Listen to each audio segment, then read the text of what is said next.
Learning बहुत नहीं, बेहतर होनी चाहिए, ज्यादा नहीं, जानदार होनी चाहिए। सोन पापड़ी देखिए, सोन पापड़ी के 10 डब्बे एक तरफ और काजू कतली का एक डब्बा एक तरफ, 100 सुनार की पर एक लुहार की। वैसे ही आपकी सालों की पढ़ाई एक तरफ और ये 10 दिन की लर्निंग एक तरफ होगी। तोल के देखोगे ना तो दावा करता हूं टॉप 10 कॉलेजेस का एमबीए एक तरफ और 10 दिन के इस करिकुलम के आगे सब हल्का पड़ जाएगा। इतना तो दूंगा कि बुढ़ापे तक आपको काम आएगा। नमस्कार, विवेक बिंद्रा बोल रहा हूं, फाउंडर एंड सीईओ बड़ा बिजनेस.com। देश के लिए जो मिशन शुरू किया, स्वागत है आप सबका। मैं सबसे बड़े मिशन में 10 डे एमबीए के डे 2 में, आज दिन है दूसरा, लेकिन काम हर एक के आएगा। सबसे पहले कल का क्विक रिकैप दे देता हूं। 10 डे प्लान क्या चल रहा है मेरा। पहले दिन कल, यानी कि हमने सीखा था how to start a startup. पूरी स्टार्टअप की हमने 100 दिन 1000 दिन की शुरुआती जर्नी को समझा था। अब जब आप स्टार्टअप करने उतर चुके हो, थोड़ा कस्टमर को और समझना है, मार्केट रिसर्च और प्रोडक्ट कैसे डेवलप करूं। कल सिखाऊंगा अब किस स्ट्रैटेजी के साथ बाजार जाऊं। चौथे दिन सिखाऊंगा उसको मार्केट कैसे करूं। पांचवें दिन सिखाऊंगा कैसे पर्सनैलिटी और कम्युनिकेशन को मजबूत करके सेल्स के लिए उतरूं। छठे दिन आप पूरा सेल्स सीख जाएंगे कि आप सेल्स करना है। सेल्स करके जब पैसा आने लगेगा, माल बिकने लगेगा, पैसा आने लगेगा, माल बिकने लगेगा, तो मैन पावर चाहिए। ऑर्गेनाइजेशन बड़ी करनी तो एचआर सिखाऊंगा कैसे मैन पावर बड़ी किया जाए। आठवें दिन उस ऑर्गेनाइजेशन, उस मैन पावर को प्रोडक्टिव कैसे बनाऊं। नौवें दिन अब सब प्रोडक्टिव हो गए, मैन पावर आ गई, मेरी सेल्स बढ़ गई, मार्केटिंग बढ़ गई, मेरी स्ट्रैटेजी ठीक चल रही है, तो अब बिजनेस ऑपरेशन एक्सपेंशन, अब मैं नया मार्केट में कैसे एंटर करूं। और फाइनली ये सब ठीक ठाक चलता रहा, इसके लिए एग्जीक्यूशन फ्रेमवर्क क्या होंगे। तो आज दूसरा दिन, आज के अध्याय एपिसोड नंबर 2 की शुरुआत जो कर रहा हूं मार्केट रिसर्च से। क्या है मार्केट रिसर्च, क्या होता है ये? सिंपल उदाहरण ले लेता हूं। जब यंग लड़के की शादी की उम्र होती है ना, या लड़की की शादी की उम्र होती है, तो इधर उधर से रिश्ते आने लगते हैं, पर उनमें से कोई एक रिश्ता समझ में आता है, जिसके साथ कुंडली मिल जाती है, मांगलिक है नहीं है, गुण मिल रहे हैं नहीं मिल रहे हैं। इधर उधर से फिर उसकी पूछताछ शुरू करते हैं। लड़का कैसा है, परिवार कैसा है, मोहल्ले में कैसा नाम है, खाता पीता तो नहीं है, गुंडागर्दी तो नहीं करता है, मोहल्ले में स्टेटस कैसा है उनका, आस पड़ोस से सारी इंफॉर्मेशन गैदर की जाती है। एक लाइन में यह है मार्केट रिसर्च। बिजनेस में भी यही होता है भाई, अगर मार्केट रिसर्च सही से करेगा तो कस्टमर सर्च नहीं करना पड़ेगा। मार्केट रिसर्च हो गई तो कस्टमर सर्च नहीं करनी पड़ेगी। मार्केट रिसर्च नहीं करी तो बेटा कस्टमर ही सर्च करते रह जाओगे। तो क्या होती है मार्केट रिसर्च? कस्टमर के बाइंग बिहेवियर को समझना, कस्टमर कैसे डिसीजन लेता है, इस पे कल थोड़ी सी बात करी थी। उसको करते कैसे हैं? कस्टमर के इंटरव्यू लेते हैं टारगेट मार्केट में, देखते हैं क्या चलेगा क्या नहीं चलेगा। जब कस्टमर के साथ टेस्ट करते हैं प्रोडक्ट, तो देखते हैं जो मैंने एज्यूम किया था वो कस्टमर ने अप्रूव किया कि डिसअप्रूव किया। जितनी अच्छी मार्केट को समझ जाओगे उतनी अनसर्टेनिटी खत्म हो जाएगी। सर्वे करो कस्टमर के साथ में। बिना मार्केट रिसर्च के जब बाजार में उतरते हो तो ऐसा है जैसे आप गाड़ी चला रहे हो आंखें बंद करके। ज्यादातर एंटरप्रेन्योर यही चीज स्किप करके अपने ट्रस्ट और अपने इंट्यूशन पे उतर जाते हैं। मेरा प्रोडक्ट, मैं मेरा करता हम इति मन्यते, अहंकार विमूढ़ आत्मा, यही गड़बड़ हो जाती है। जब अभिराज सिंह भाल ने अर्बन कंपनी शुरू करने से पहले उसने अपना पहला स्टार्टअप शुरू किया था सिनेमा बॉक्स। केवल इंट्यूशन पे किया था, अपनी गट फीलिंग पे किया था, फेल हो गया। फिर मार्केट को समझ के उन्होंने अर्बन क्लैब शुरू किया, जिसका नाम है आज अर्बन कंपनी। हमने भी जब बड़ा बिजनेस शुरू किया तो हमने देखा कि हिंदी में रिलेटेबल, अंडरस्टैंडेबल एंटरप्रेन्योर के लिए फिजिकल डिजिटल कंटेंट देना चाहिए। मार्केट रिसर्च क्यों चाहिए?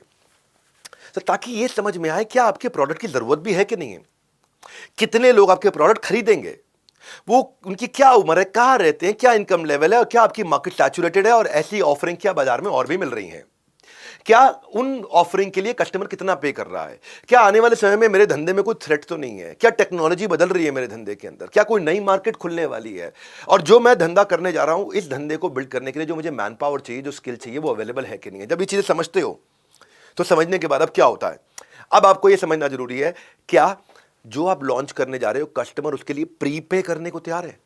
नहीं दे रहा है, कोई बात नहीं। क्या छोटा डिपॉजिट दे सकता है? नहीं दे रहा है, चलो कोई बात नहीं। क्या एक चिट्ठी में लिख के दे सकता है जब आप प्रोडक्ट लॉन्च करोगे मैं खरीद लूंगा? चलो चिट्ठी भी नहीं दे रहा है, पैसा तो दूर की बात है, डिपॉजिट दूर की बात, चिट्ठी भी नहीं दे रहा है। चलो मुंह जबानी अग्री कर देता है कि आप प्रोडक्ट लॉन्च करो मैं खरीद लूंगा, मुंह जबानी भी नहीं अग्री कर रहा। चाहिए चलो इतना ही बोल दे कम से कम, क्या जब आप लॉन्च करोगे अच्छा लगा तो ले लूंगा। अगर ये सब बातें अभी ना है, हाँ, तो उसका मतलब हो सकता है आप कोई गलती कर रहे हो। रिसर्च के बिना एसओपीज होते हैं। एक एग्जांपल से समझाता हूं। जब हनुमान जी भगवान राम का मैसेज लेकर के लंका पहुंचे सीता माता से मिलने के लिए, तो उन्होंने अपना काम तो किया, लेकिन वहां पूरी रिसर्च करके आए थे। रावण की शक्ति का पूरा अनुमान लगाया था। पहले ऊपर से घूम के पूरा ज्योग्राफिकल लोकेशन देख लिया उन्होंने कि सोने की लंका कैसी है। सेकंड स्टेप में उन्होंने रावण की सेना में जो बड़े लीडर्स थे, मेघनाद, उसके साथ थोड़ा बहुत युद्ध करके शक्ति को भी परख लिया, एनालाइज कर लिया। हाँ, तीसरे स्टेप में उन्होंने रावण को खुलेआम चुनौती देकर उसके रिएक्शंस को भी ऑब्जर्व कर लिया। तो हनुमान जी पूरी तैयारी करके आए थे। जब हनुमान वापस श्री राम से आकर के मिले तो उनको सारी strength, weakness, opportunity, threat point wise explain कर दिया और वो इन्फॉर्मेशन के प्रोज एंड कॉन्स के बेसिस पे अपनी स्ट्रैटेजी बनाई। आपको भी अगर अपने बिजनेस में विजय चाहिए तो हनुमान जी की तरह थोड़ा समझना पड़ेगा कितनी तरह की रिसर्च होती है। पहला ले लेते हैं प्राइमरी रिसर्च। प्राइमरी मतलब सीधा सीधा फर्स्ट हैंड कस्टमर से डायरेक्टली रूबरू होकर जानना, चाहे इंटरव्यू करके, ऑनलाइन या फिजिकली या फोन पे बात करके। कस्टमर के घर तक पहुंचना, देखना, उनको इंटरव्यू करना। लेगो का एग्जाम्पल देता हूं, आज बहुत सारी कहानियां की स्टडीज दूंगा आपको। लेगो क्या है? लेगो जानते हो, ब्रिक बनाने वाली छोटे छोटे बच्चों के खिलौनों की कंपनी होती है, बहुत चलती है। लेकिन लेगो के जो टॉयज होते हैं वो लड़के खरीदते हैं। गाड़ी बनाना, मकान बनाना, बिल्डिंग बनाना, वो सब लड़के खरीदते, लड़कियां नहीं खरीदती थी। तो लेगो परेशान था। लेगो गया मार्केट रिसर्च करने, लड़कियां क्यों नहीं खरीद रही भाई? उनके यहाँ 91% लड़के खरीद रहे हैं, 9% लड़कियां खरीद रही हैं। तो उन्होंने 3,500 लड़कियों के साथ में रिसर्च किया और समझा उनकी हैबिट्स को, उनको क्वेश्चन किया, उनकी माओं को क्वेश्चन किया, बच्चों को क्वेश्चन किया, टीचर्स को क्वेश्चन किया और तब एक नया सीरीज लेकर के आए, फ्रेंड्स। ये फ्रेंड्स सीरीज वो लड़कियों के लिए लेकर के आए जिसमें pink, green, lemon, neon, fluorescent, vibrant colour के साथ में ब्रिक कलर हुआ करते थे पहले, ईंटों वाला कलर, वो हटा करके 45 female figurines, accessories, hair band, purse, ये सब लॉन्च किए उन्होंने। और क्या हुआ? 45% ऑडियंस इनकी लड़कियां बन गई, अचानक धंधा ग्रो कर गया। ये था प्राइमरी रिसर्च। इसके बाद होता सेकेंडरी रिसर्च। आप डायरेक्ट कस्टमर से नहीं पूछ रहे, लेकिन किताब, न्यूज़पेपर, गवर्नमेंट रिपोर्ट, कोई वेबसाइट पे, कोई डेटा, कोई टेलीफोन डायरेक्टरी से, कोई पब्लिक स्पीकर से, कोई बजट से, कोई प्रेस कॉन्फ्रेंस से, कोई ट्रेड एसोसिएशन से, कोई रिसर्च एसोसिएशन से, कोई फाइनेंशियल इंस्टीट्यूशन से, कोई बैंक से। यानी कि कस्टमर से बात नहीं हो रही, दूसरों से बात हो रही है। फिर तीसरा तरीका है, आप ये देखो कि ब्रांड एडवोकेसी चेक करो, कितने कस्टमर ऐसे हैं जो आपके ब्रांड को रेकमेंड कर रहे हैं। टोटल कस्टमर में से कितने कस्टमर रेकमेंड कर रहे हैं, कितने कस्टमर टोटल बाजार में से आपको सीरियस मानते हैं, उसको बोलते हैं ब्रांड अवेयरनेस। फिर है ब्रांड लॉयल्टी, कितने कस्टमर ऐसे हैं जो आपके साथ लंबे समय तक टिका रहना चाहते हैं। फिर है ब्रांड पेनिट्रेशन, के परसेंटेज ऑफ टारगेट मार्केट में आपको कितने लोग लेना चाहते हैं। मान लो 100 कस्टमर है, उनमें से आपका माल लेने वाले कितने हैं। फिर है ब्रांड परसेप्शन। ब्रांड परसेप्शन है क्या आप में क्या अलग देख रहा है कस्टमर के 100 को छोड़ के आपसे लेगा। फिर है ब्रांड वैल्यू। ब्रांड वैल्यू का मतलब है कि आपको एक्स्ट्रा पे करने को तैयार है कस्टमर। जैसे एप्पल है, एप्पल को बाकी सारे मोबाइल के मुकाबले आज कस्टमर एक्स्ट्रा पे करने को तैयार है, उसको बोलते हैं ब्रांड वैल्यू। तो ये मैं अलग अलग तरीके के मार्केट रिसर्च समझा रहा हूं आपको।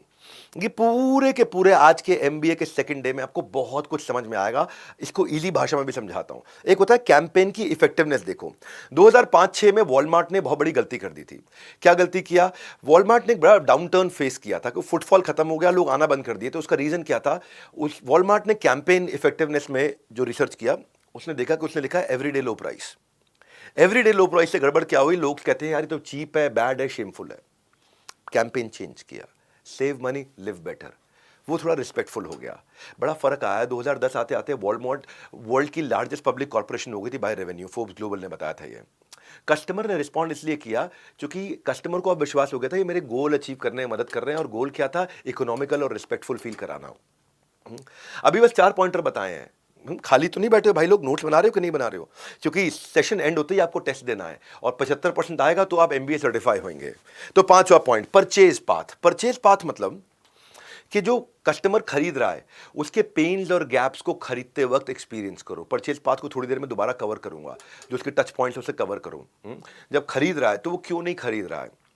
एक आफ्टर शेव लोशन और परफ्यूम आया करता था ओल्ड स्पाइस का, आज से बहुत साल पहले। 70 साल पुराना ब्रांड है और लोग उसको बहुत पसंद करते थे। उस समय बहुत बड़ा ब्रांड होता था ओल्ड स्पाइस, पर सेल्स इनकी नीचे गिरती गई गिरती गई गिरती गई। तो ब्रांड ने क्या सोचा? मार्केट सर्वे करते हैं। जब मार्केट सर्वे किया तो जो प्रॉस्पेक्ट थे, जो कस्टमर थे, उन्होंने बताया ये ना मेरे दादाजी का ब्रांड है, मेरे दादाजी इस्तेमाल करते थे, तो इसकी खुशबू सूंघ के मुझे दादाजी की याद आती है। हाँ, it smells like a grandpa, it smells like my grandpa. तो इनको समझ में आया, हाँ यार ब्रांड इतना पुराना है, खुशबू आज भी वही है, इन दादाजी को खुशबू सूंघी थी, आज भी वो स्मेल इसके दिमाग में रह गई है। तो उन्होंने क्या नया कैंपेन लॉन्च किया कि अगर आपके दादाजी ने लगाया नहीं होता ना और दादी जी को पटाया नहीं होता तो तुम पैदा नहीं होते बेटा।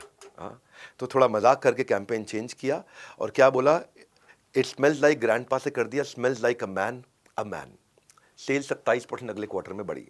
क्यों? क्योंकि समझे कि गड़बड़ क्या थी। अगर आपको भविष्य को जीतना है तो आपको इतिहास को थोड़ा जानना पड़ेगा। मैं और आसान तरीके बताता हूँ, कई सारे तरीके बताऊंगा कि मार्केट को समझा कैसे जाता है। एक company called Starbucks, Starbucks largest coffee house chain है, आप जानते हैं।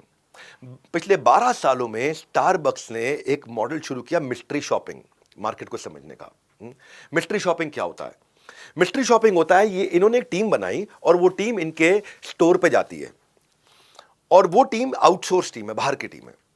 जैसे पुराने समय में राजा महाराजा हुआ करते थे ना, वो भेष बदल के प्रजा के बीच में जाके चेक करते थे प्रजा सुखी है कि नहीं। ऐसे ही भेष बदल के ये टीम को भेजते हैं, जो जाकर के एक एक एक आउटलेट पे 4 बार जाएगी।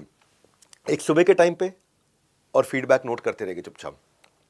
दूसरा, जब शाम को आउटलेट बंद हो रहा हो। तीसरा, जब आउटलेट बहुत बिजी हो। चौथा, जब आउटलेट एकदम खाली पड़ा हो। तो 4 समय पे अलग अलग जाते हैं और जाकर के वहां की क्लीनलीनेस चेक करते हैं, पार्किंग चेक करते हैं, अंदर का बाथरूम हाइजीन चेक करते हैं, स्टोर हाइजीन चेक करते हैं, देखते हैं पेस्ट्री फूड वगैरह ठीक से लेबल लगा है कि नहीं लगा, चेक करते हैं कि काउंटर क्लटर फ्री है या काउंटर थोड़ा गंदा हो गया है, चेक करते हैं कि एंट्री पे वेलकम किया कि नहीं किया गया स्टारबक्स में। मेरे को तो नोट्स बनाते रहते हैं, नोट्स बनाते रहते हैं। एग्जिट पर निकलते वक्त देखते हैं कि भाई स्टारबक्स की टीम ने मुझे थैंक यू बोला कि नहीं बोला। ये खाली बैठा हुआ हूं मैं तो कोई आके ऑर्डर ले रहा नहीं ले रहा, ऑर्डर को रिफिल को पूछा कि नहीं पूछा, स्माइल कितना किया, मेरा नाम याद रह गया नहीं रह गया, कितने कर्टियस हेल्पफुल है, टर्न अराउंड टाइम चेक करते हैं, कितनी जल्दी ऑर्डर मेरा फुलफिल हो रहा है, स्टाफ का बिहेवियर चेक करते हैं। तो स्टारबक्स जो है ना, ये भी कहता है कि जो टीम है उसको बोलते हैं जब बहुत ज़्यादा भीड़ हो ना तो गलत क्रेडिट कार्ड पकड़ा देना, तो सामने वाला झुंझुलाएगा। नहीं झुंझुलाया तो एक काम करो, एक नॉन फंक्शनल डेबिट कार्ड दे दो। अब तीसरे में फिर कैश देना हो तो $1 का खर्चा हो या $2 का खर्चा हो तो $100 का नोट देना। देखो कैसे बिहेव करते हैं। नहीं, उसके बाद फिर फाइनली उनको सही अमाउंट दे देना, और उसके बाद देखो कि वो रिसीट यानी कि रसीद दे रहा है कि नहीं दे रहा। ये सारी चीजें चेक करते थे और उसके बेसिस पे कस्टमर एक्सपीरियंस इंप्रूव करते थे। क्यों? क्योंकि फीडबैक लेके, इसको बोलते हैं मार्केट रिसर्च। भैया मैनुअल जरूर खोल के रखना, फिर याद दिला रहा हूं, बार बार नहीं याद दिलाऊंगा। पीडीएफ से काम नहीं चलेगा, प्रिंट आउट लेके रखो हर बारी, हर एक सेक्शन पे प्रिंट आउट अपने सामने रखो, क्योंकि स्क्रीन पर आपको पेज नंबर डिस्प्ले होता जा रहा है और मैं अपनी स्पीड से बोलते जाऊंगा, फिर आप मिस कर जाओगे। बाद में मैनुअल के साथ आप अच्छा समझ जाओगे, वहीं पर आप अपना स्क्रिबलिंग करते रहोगे। फिर क्या है, एक होता है convenience over cost versus cost over convenience. कुछ कस्टमर है वो कॉस्ट से टेंशन नहीं, उनको कन्वीनियंस चाहिए। कुछ कस्टमर है अरे कन्वीनियंस दो ना दो भैया, पैसा कम लगना चाहिए। आपका कस्टमर कौन है, उसका मार्केट रिसर्च करो। जैसे स्केचर जूता होता है, स्केचर जूता क्वालिटी में अच्छा नहीं है। अगर रनिंग करोगे स्केचर जूता पहन के ना, स्पोर्ट्स का जूता होता है, 5-6 हज़ार रुपये का जूता आता है और एवरेज 7 हज़ार रुपये का, वो फट जाता है जल्दी। वो जाना जाता है कंफर्ट के लिए, क्योंकि उसका जो सोल है अंदर, पतावा होता है जो अंदर, वो बहुत कंफर्टेबल होता है, मेमोरी फोम होती है उसमें। हाँ, तो वो क्या है, वहां पे कस्टमर इसलिए खरीदता है स्केचर क्योंकि कन्वीनियंट बहुत है, कॉस्टली को टेंशन नहीं लेता। दूसरी तरफ एक और उदाहरण देता हूं, सत्तू। सत्तू सुना है आपने? बिहार में प्रोटीन का बड़ा अच्छा ड्रिंक माना जाता है, एनर्जी का बड़ा अच्छा सोर्स माना जाता है। उसकी वो इतना महंगा नहीं होता, लेकिन बीच में कुछ स्टार्टअप आए, उन्होंने क्या किया, टेट्रा पैक में सत्तू 130-140 रुपए का डब्बा बेचना शुरू कर दिया। बिका ही नहीं, क्योंकि सत्तू खरीदने वाला कॉस्ट ओवर कन्वीनियंस देखता है। वो देखता है जो चीज़ 20 रुपए की, ये 120 रुपए में बेच रहा है। सत्तू पीने वाला ऑडियंस अलग है। तो कस्टमर को जब तक नहीं समझोगे आप, एक होता है फूड ओवर फीलिंग, एक होता है फीलिंग ओवर फूड। तो कस्टमर फूड के चक्कर में आया या फीलिंग के चक्कर में आया? जैसे बारबेक्यू नेशन जाओ तो आपके बर्थडे को सेलिब्रेट करते हैं सारे, आकर के मॉब फ्लैश डांस करते हैं खूब, वो फीलिंग के लिए लोग जाते हैं। खाना तो ठीक है वहां पे, लेकिन फीलिंग के लिए। लेकिन अब वैष्णो भोजनालय जाओ तो वहां पे ए रामू लगाए पराठा भैया क्या कर ले, हाँ, तो वो जो है वहां पे फूड इंपॉर्टेंट है, वो उनको फीलिंग वीलिंग नहीं है। वो कैसा भी है आकर के गमछा लेकर के क्या खाएंगे, बटर मसाला, ये मसाला, वो मसाला, सब बोलता है ना वो ऐसा। तो वो वहां पे ना ऑर्डर आपसे प्यार से नहीं भी लेगा, लेकिन तो भी आ जाते हैं, क्योंकि वो ऑडियंस अलग है। तो अपने कस्टमर को पहचानना है, और ऐसे कन्वीनियंस क्रिएट करनी है कि आप उसकी जिंदगी में नेसेसिटी बन जाओ। जहां कस्टमर पहले आता है वहां कस्टमर जीवन भर रह जाता है। कंज्यूमर बिहेवियर की एक और कहानी सुनाता हूं। लिस्टरीन नाम का प्रोडक्ट है, लिस्टरीन। डॉक्टर जोसेफ लॉरेंस ने डेवलप किया था 1879 में। लिस्टरीन, लिस्टरीन जिससे माउथ वॉश किया जाता है आज की डेट में। तो वेस्ट में इसको बहुत पॉपुलैरिटी मिली। क्यों वेस्ट में पॉपुलैरिटी मिली? क्योंकि जो डॉक्टर जोसेफ ये जानते थे कि यहाँ पे इस देश में kissing, lip to lip kissing बहुत चलता है। तो वहां पे किस करने से पहले इसको इस्तेमाल करने को ब्रांड किया गया, उनके देश में बहुत चल गया, बहुत चला। इंडिया में 1920s में आया, फेल हो गया, क्योंकि किस करना पब्लिक में, तो तब पहले की पिक्चरों में भी 2 फूल टकराते हुए दिखा दिया करते थे, है कि नहीं? वो ये गलत माना जाता था कि किसिंग से पहले आप इसको यूज करो, तो मतलब, तो बाद में उन्होंने रीलॉन्च किया लिस्टरीन को। एक जर्म्स जो होते हैं, जो माउथ कॉजिंग, जिससे बैड ब्रेथ होता है, उसके क्योर के लिए इसको लॉन्च किया गया। हेलिटोसिस बोलते हैं इस बीमारी को। और जब तब लेकर के आए, आज भी लिस्ट्रीन को antiseptic treatment for bad breath की तरह यूज करते हैं। इसलिए नहीं कभी पोजीशन किया गया, भारत है ये। भारत में ये नहीं बोलेंगे कि आपको किसी लड़की को किस करना है तो पहले लिस्ट्रीन यूज करो ना, आज भी नहीं करते वो। तो ये कस्टमर को पहचानने के तरीके हैं। आज कई बार ये भी होता है, इतना इंटेलिजेंट होते हैं कि भाई आज ये प्रोडक्ट नहीं चलेगा, लेकिन इसकी तैयारी अगर मैं सस्ते में कर लूँ, आज से कुछ कुछ साल के बाद चल जाएगा। जैसे मैं आपको एक एग्जांपल देता हूँ, आज कहानी, आज बहुत सारी केस स्टडी देने वाला हूँ। इतनी लर्निंग, इतनी सारी केस स्टडी, इतनी स्पीड से, इसमें एक एक केस स्टडी में, एमबीए में एक एक लेक्चर में एक केस स्टडी नहीं दे करा पाते हैं। मैं आपको कम से कम 20 कहानियां केस स्टडी सुनाऊंगा आपको आज में ही। एक है टाइमिंग बेस्ड पोजिशनिंग स्ट्रैटेजी, जिसको बोलते हैं प्रिडिक्टिव अडॉप्शन। इसमें मैं बिस्लरी की कहानी सुनाऊंगा। बिस्लरी आज सिनोनिम है पानी के साथ में। बिस्लरी, सिग्नर बिस्लरी नाम के आदमी ने लॉन्च किया था, इटालियन केमिस्ट था, बाद में बिजनेसमैन बन गया था, इटालियन केमिस्ट है। और उस समय इसको उन्होंने लॉन्च किया था कि अल्कोहल की रेमेडी थी कि हैंगओवर हो जाए तो बिस्लरी पी लो, क्योंकि इसके अंदर सिंकोना हुआ करता था, जो हर्ब्स एंड आयरन सॉल्ट्स के साथ हुआ करता था। जब इंडिया लेकर के आए कि भाई तुम्हारे को शराब पीने के बाद हैंगओवर हो तो बिस्लरी पी लो, तो फ्लॉप हो गया। क्यों? क्योंकि इंडिया में तो शराब पीते हैं चढ़ाने के लिए, कि भाई चढ़ नहीं रही, मेरे को थोड़ा और दे और दे। दुनिया भर में लागर बियर होती है, इंडिया में सुपर स्ट्रांग बियर होती है। इंडिया ऐसा देश है जहां जब तक बियर भी सुपर स्ट्रांग नहीं करो, खरीदेगा नहीं। क्यों? बियर पी के चढ़ी नहीं, शौक के लिए नहीं पी रहा, वो चढ़ाने के लिए पी रहा है। और उन दिनों इंडिया में चाय और पानी चलता था, शराब इतनी चलती भी नहीं थी, तो नशा उतारे किसका वो। तो बिस्लरी का प्लांट सेटअप 1965 में इन्होंने किया।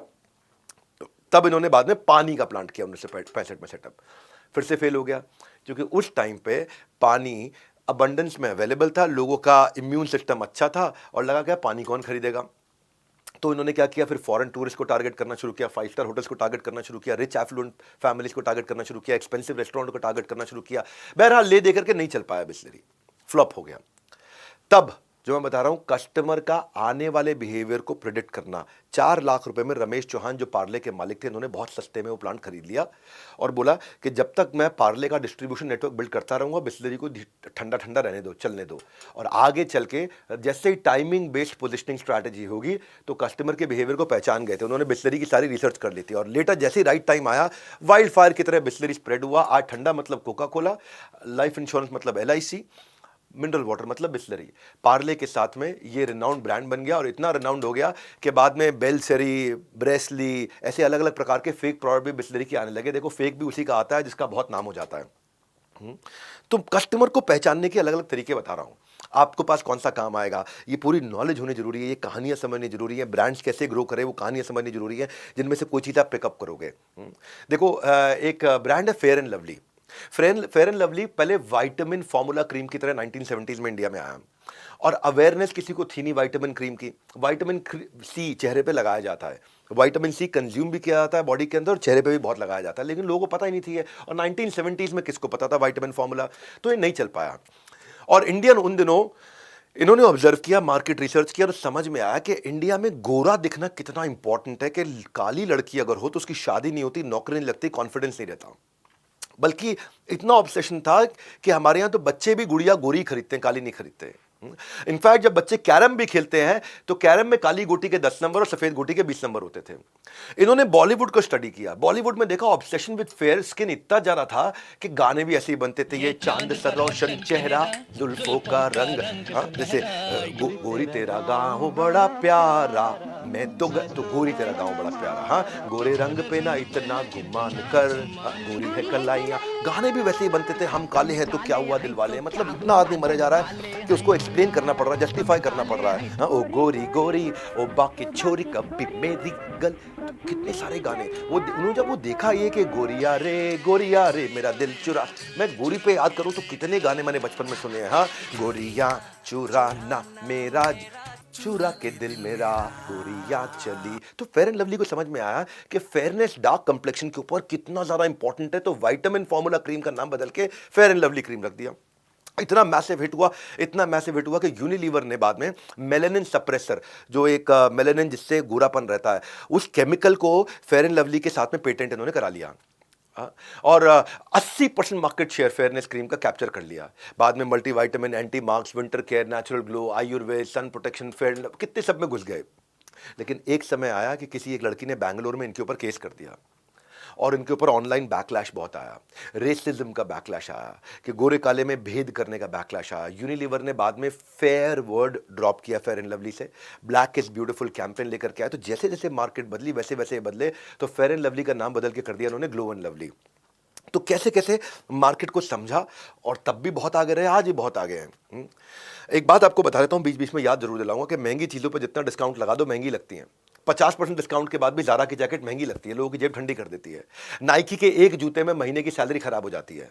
तो पढ़ाई भी इतनी महंगी है कि कोर्स के चक्कर में स्टूडेंट कंगाल हो जाता है। आज की केस स्टडी सुन के आप कहेंगे कि इसके मैं पैसे भी दे सकता हूं, इतनी केस स्टडी दे रहा हूं, इतनी केस स्टडी दे रहा हूं। मैं पैसे ले नहीं रहा इस 10 डे MBA में, लेकिन आप पैसे अगर मैं ले लेता तो भी आप खुश होते, क्योंकि इतना अच्छा कंटेंट दे रहा हूं आपको। ये कंटेंट कहीं नहीं मिलेगा। मैं आपको मार्केट रिसर्च के, अब मैं सक्सेस बताए, कुछ फेलियर भी बताता हूं।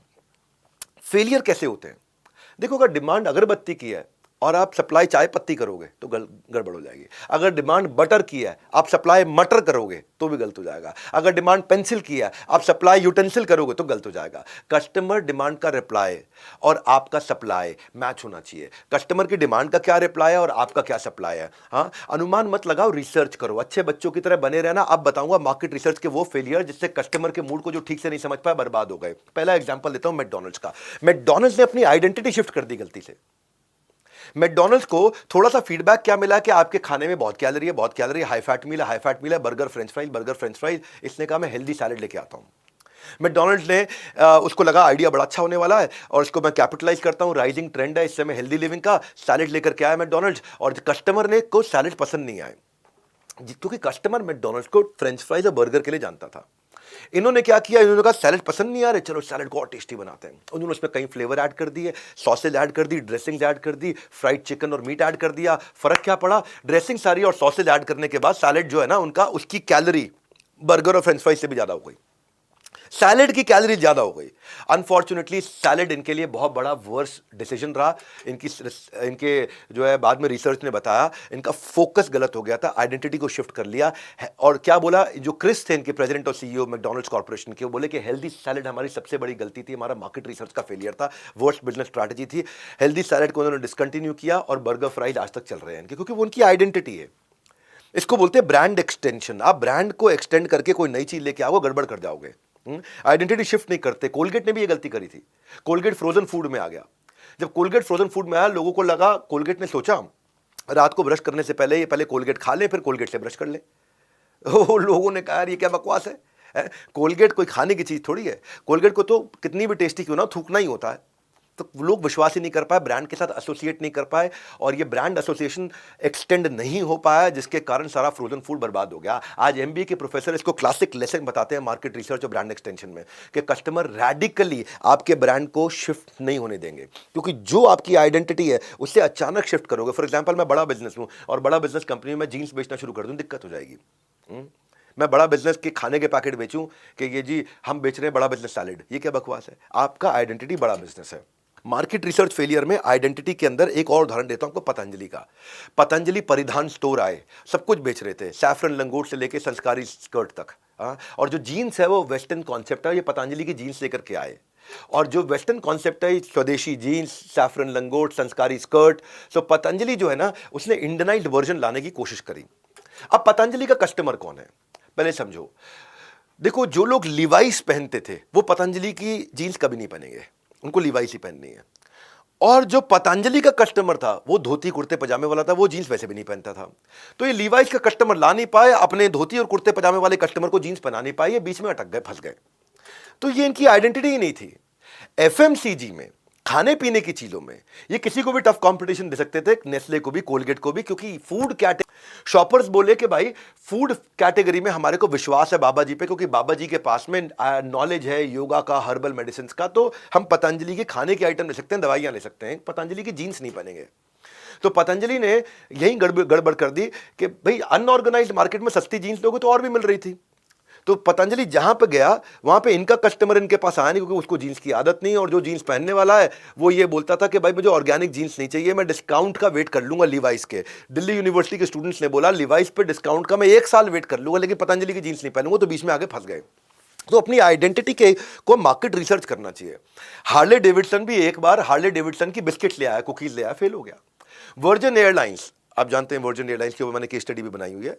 वो लड़कियों के कपड़े ले आया, वाटर प्यूरिफायर ले आया, नहीं चलेगा। कैडबरीज चॉकलेट एक बारी कैडबरीज के आलू ले आया, मैश्ड पोटैटो, कहां चलेगा। लीवाइस जीन्स एक बार लीवाइस के सूट भी ले आया, कोट पैंट लीवाइस के। अब लीवाइस को जीन्स के लिए जानते हैं, कोट पैंट के लिए नहीं। इसीलिए मैगी नूडल्स का मैगी पास्ता नहीं चलेगा, सैमसोनाइट लगेज का सैमसोनाइट जैकेट नहीं चलता, चीटोस चीज बॉल्स का चीटोस लिप बाम नहीं चलता। ये कई सारे ऐसे ब्रांड हैं जिन्होंने गलतियां करी और इन गलतियों से आपको सीखने को मिलता है, और जिनको मैं क्रिस्प करके, मैं सैकड़ों हजारों दिनों की पढ़ाई को क्रिस्प करके 10 दिन में लेकर के आया हूं। मैं न सिर्फ वो बताता हूं जो करना जरूरी है, बल्कि वो भी बताता हूं जो नहीं करना चाहिए। जैसे आपको लास्ट तक बने रहना और कहीं नहीं जाना, क्योंकि आगे समझाऊंगा आपको मैं कस्टमर सेंट्रिसिटी। कस्टमर सेंट्रिसिटी क्या होती है? कस्टमर सेंट्रिसिटी है कस्टमर के दृष्टिकोण से देखना। ओयो जो है हमारे यहां, हमारे देश का ब्रांड, उसने होटल इंडस्ट्री को किल नहीं किया। होटल की लिमिटेड अवेलेबिलिटी और प्राइस ऑप्शंस नहीं होने के कारण बर्बाद हुआ। अमेज़न ने जाके रिटेलर्स को बर्बाद नहीं किया, रिटेलर्स ने कस्टमर सर्विस नहीं दी, इसलिए बर्बाद हुआ। इसको बोलते हैं कस्टमर सेंट्रिसिटी। उबर ने टैक्सी के धंधे खत्म नहीं किए, टैक्सी अवेलेबल नहीं थी, लिमिटेड टैक्सी थी, फेयर कंट्रोल करते थे, इसलिए हुआ। तो मार्केट रिसर्च को समझो पहले। जब आप प्रोडक्ट लॉन्च करने जाते हो तो मार्केट रिसर्च को समझते हो। मार्केट रिसर्च किया तो प्रोडक्ट लॉन्च करेंगे। जैसे क्या होता है कि जब मोबाइल में, मैं भी मोबाइल यूज करता हूं, नया वर्जन आता है, हम तुरंत फोन अपडेट पे लगा देते हैं, कोई नया फीचर मिस ना हो जाए, अरे भैया नया अपडेट ले लो। तो पीछे रह के कौन पछताना चाहता है? तो पहले शैम्पू को सिर्फ सैशे मिलते थे, डव ने उसमें कंडीशनर भी अटैच कर दिया, कुछ नया किया। पहले सिर्फ नॉर्मल ओट्स आते थे, अब उसमें वेजिटेबल्स भी ऐड कर दिए। और ये सिर्फ रिसर्च से ही पॉसिबल होता है, क्योंकि वो आपको अवेयर कराता है। इसीलिए डिसीजन गेस करके नहीं, रिसर्च करके लो। अब आपने रिसर्च किया, अब आप प्रोडक्ट डेवलप करने जा रहे हो। ये आपका दूसरा अध्याय आज का। प्रोडक्ट डेवलप कैसे करते हो? डिजाइन थिंकिंग के थ्रू करते हो। सो प्रोडक्ट को डेवलप करते हुए डिजाइन थिंकिंग की सोच ये एप्पल ने शुरू करी थी। डिजाइन थिंकिंग, हाँ, पहले उससे पहले आपको समझना पड़ेगा MVP, जो मैंने कल भी थोड़ा बताया था, MBVP, minimum business viable product, कल इसके बारे में थोड़ी सी बात करी थी कि जो मिनिमम वायबल बिजनेस प्रोडक्ट होता है, ये इसमें आपको ये चेक करना होता है कैसे पता चलेगा कि मिनिमम वायबल है कि नहीं है। यानी मिनिमम वायबल का मतलब कम से कम ये कस्टमर को हमने ये देख लिया ये वायबिलिटी आएगी कि नहीं आएगी। वो इससे पता चलेगा कस्टमर इसको बार बार खरीदने को तैयार है, यूज करने को, रिपीट कर करके यूज करने को तैयार है। उसका डेटा कलेक्ट करना होता है कि कस्टमर इसको इस्तेमाल करते हुए कितना एंगेज हो रहा है, जो भी चीज आपने लॉन्च करी कितना एंगेज हो रहा है, क्या वो आपके प्रोडक्ट की एडवोकेसी मतलब वकालत करने को तैयार है सड़क पे। तो वो डेटा कलेक्ट करना है और उससे आपको ट्रेंड मिलने शुरू हो जाएंगे, ताकि आप इसको आगे लेके जा सके। एक ही तरीका है, सबसे ज्यादा तेज सीखो तभी सबसे ज्यादा आगे बढ़ोगे। तो वो डेटा से सीखोगे कि कस्टमर क्या कह रहा है।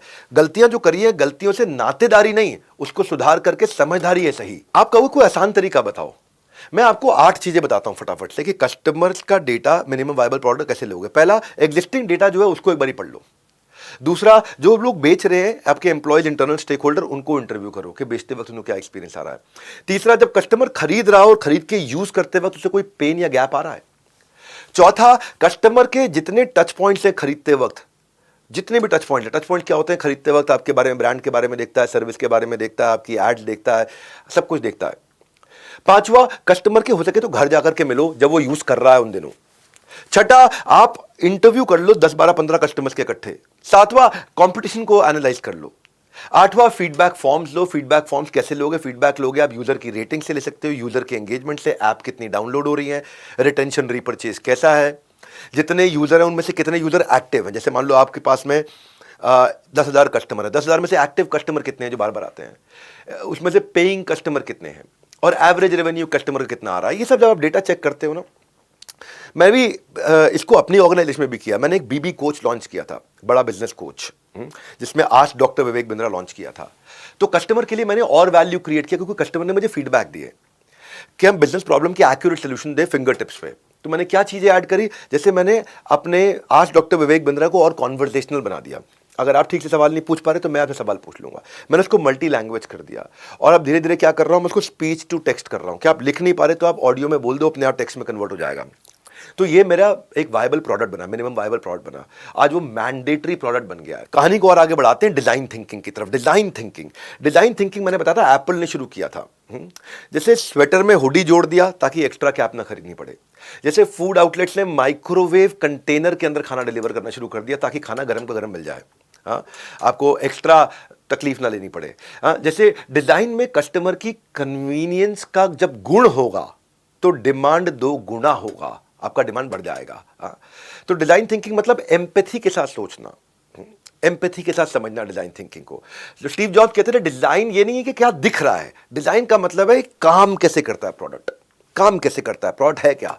कई लोग डिजाइन को खाली डिजाइन समझते हैं, बाहरी डिजाइन। तो डिजाइन के लिए सबसे पहले डिजाइन थिंकिंग के लिए एकदम बिगिनर माइंडसेट से शुरू करो। एकदम ऐसे सोचो जैसे मुझे कुछ नहीं आता।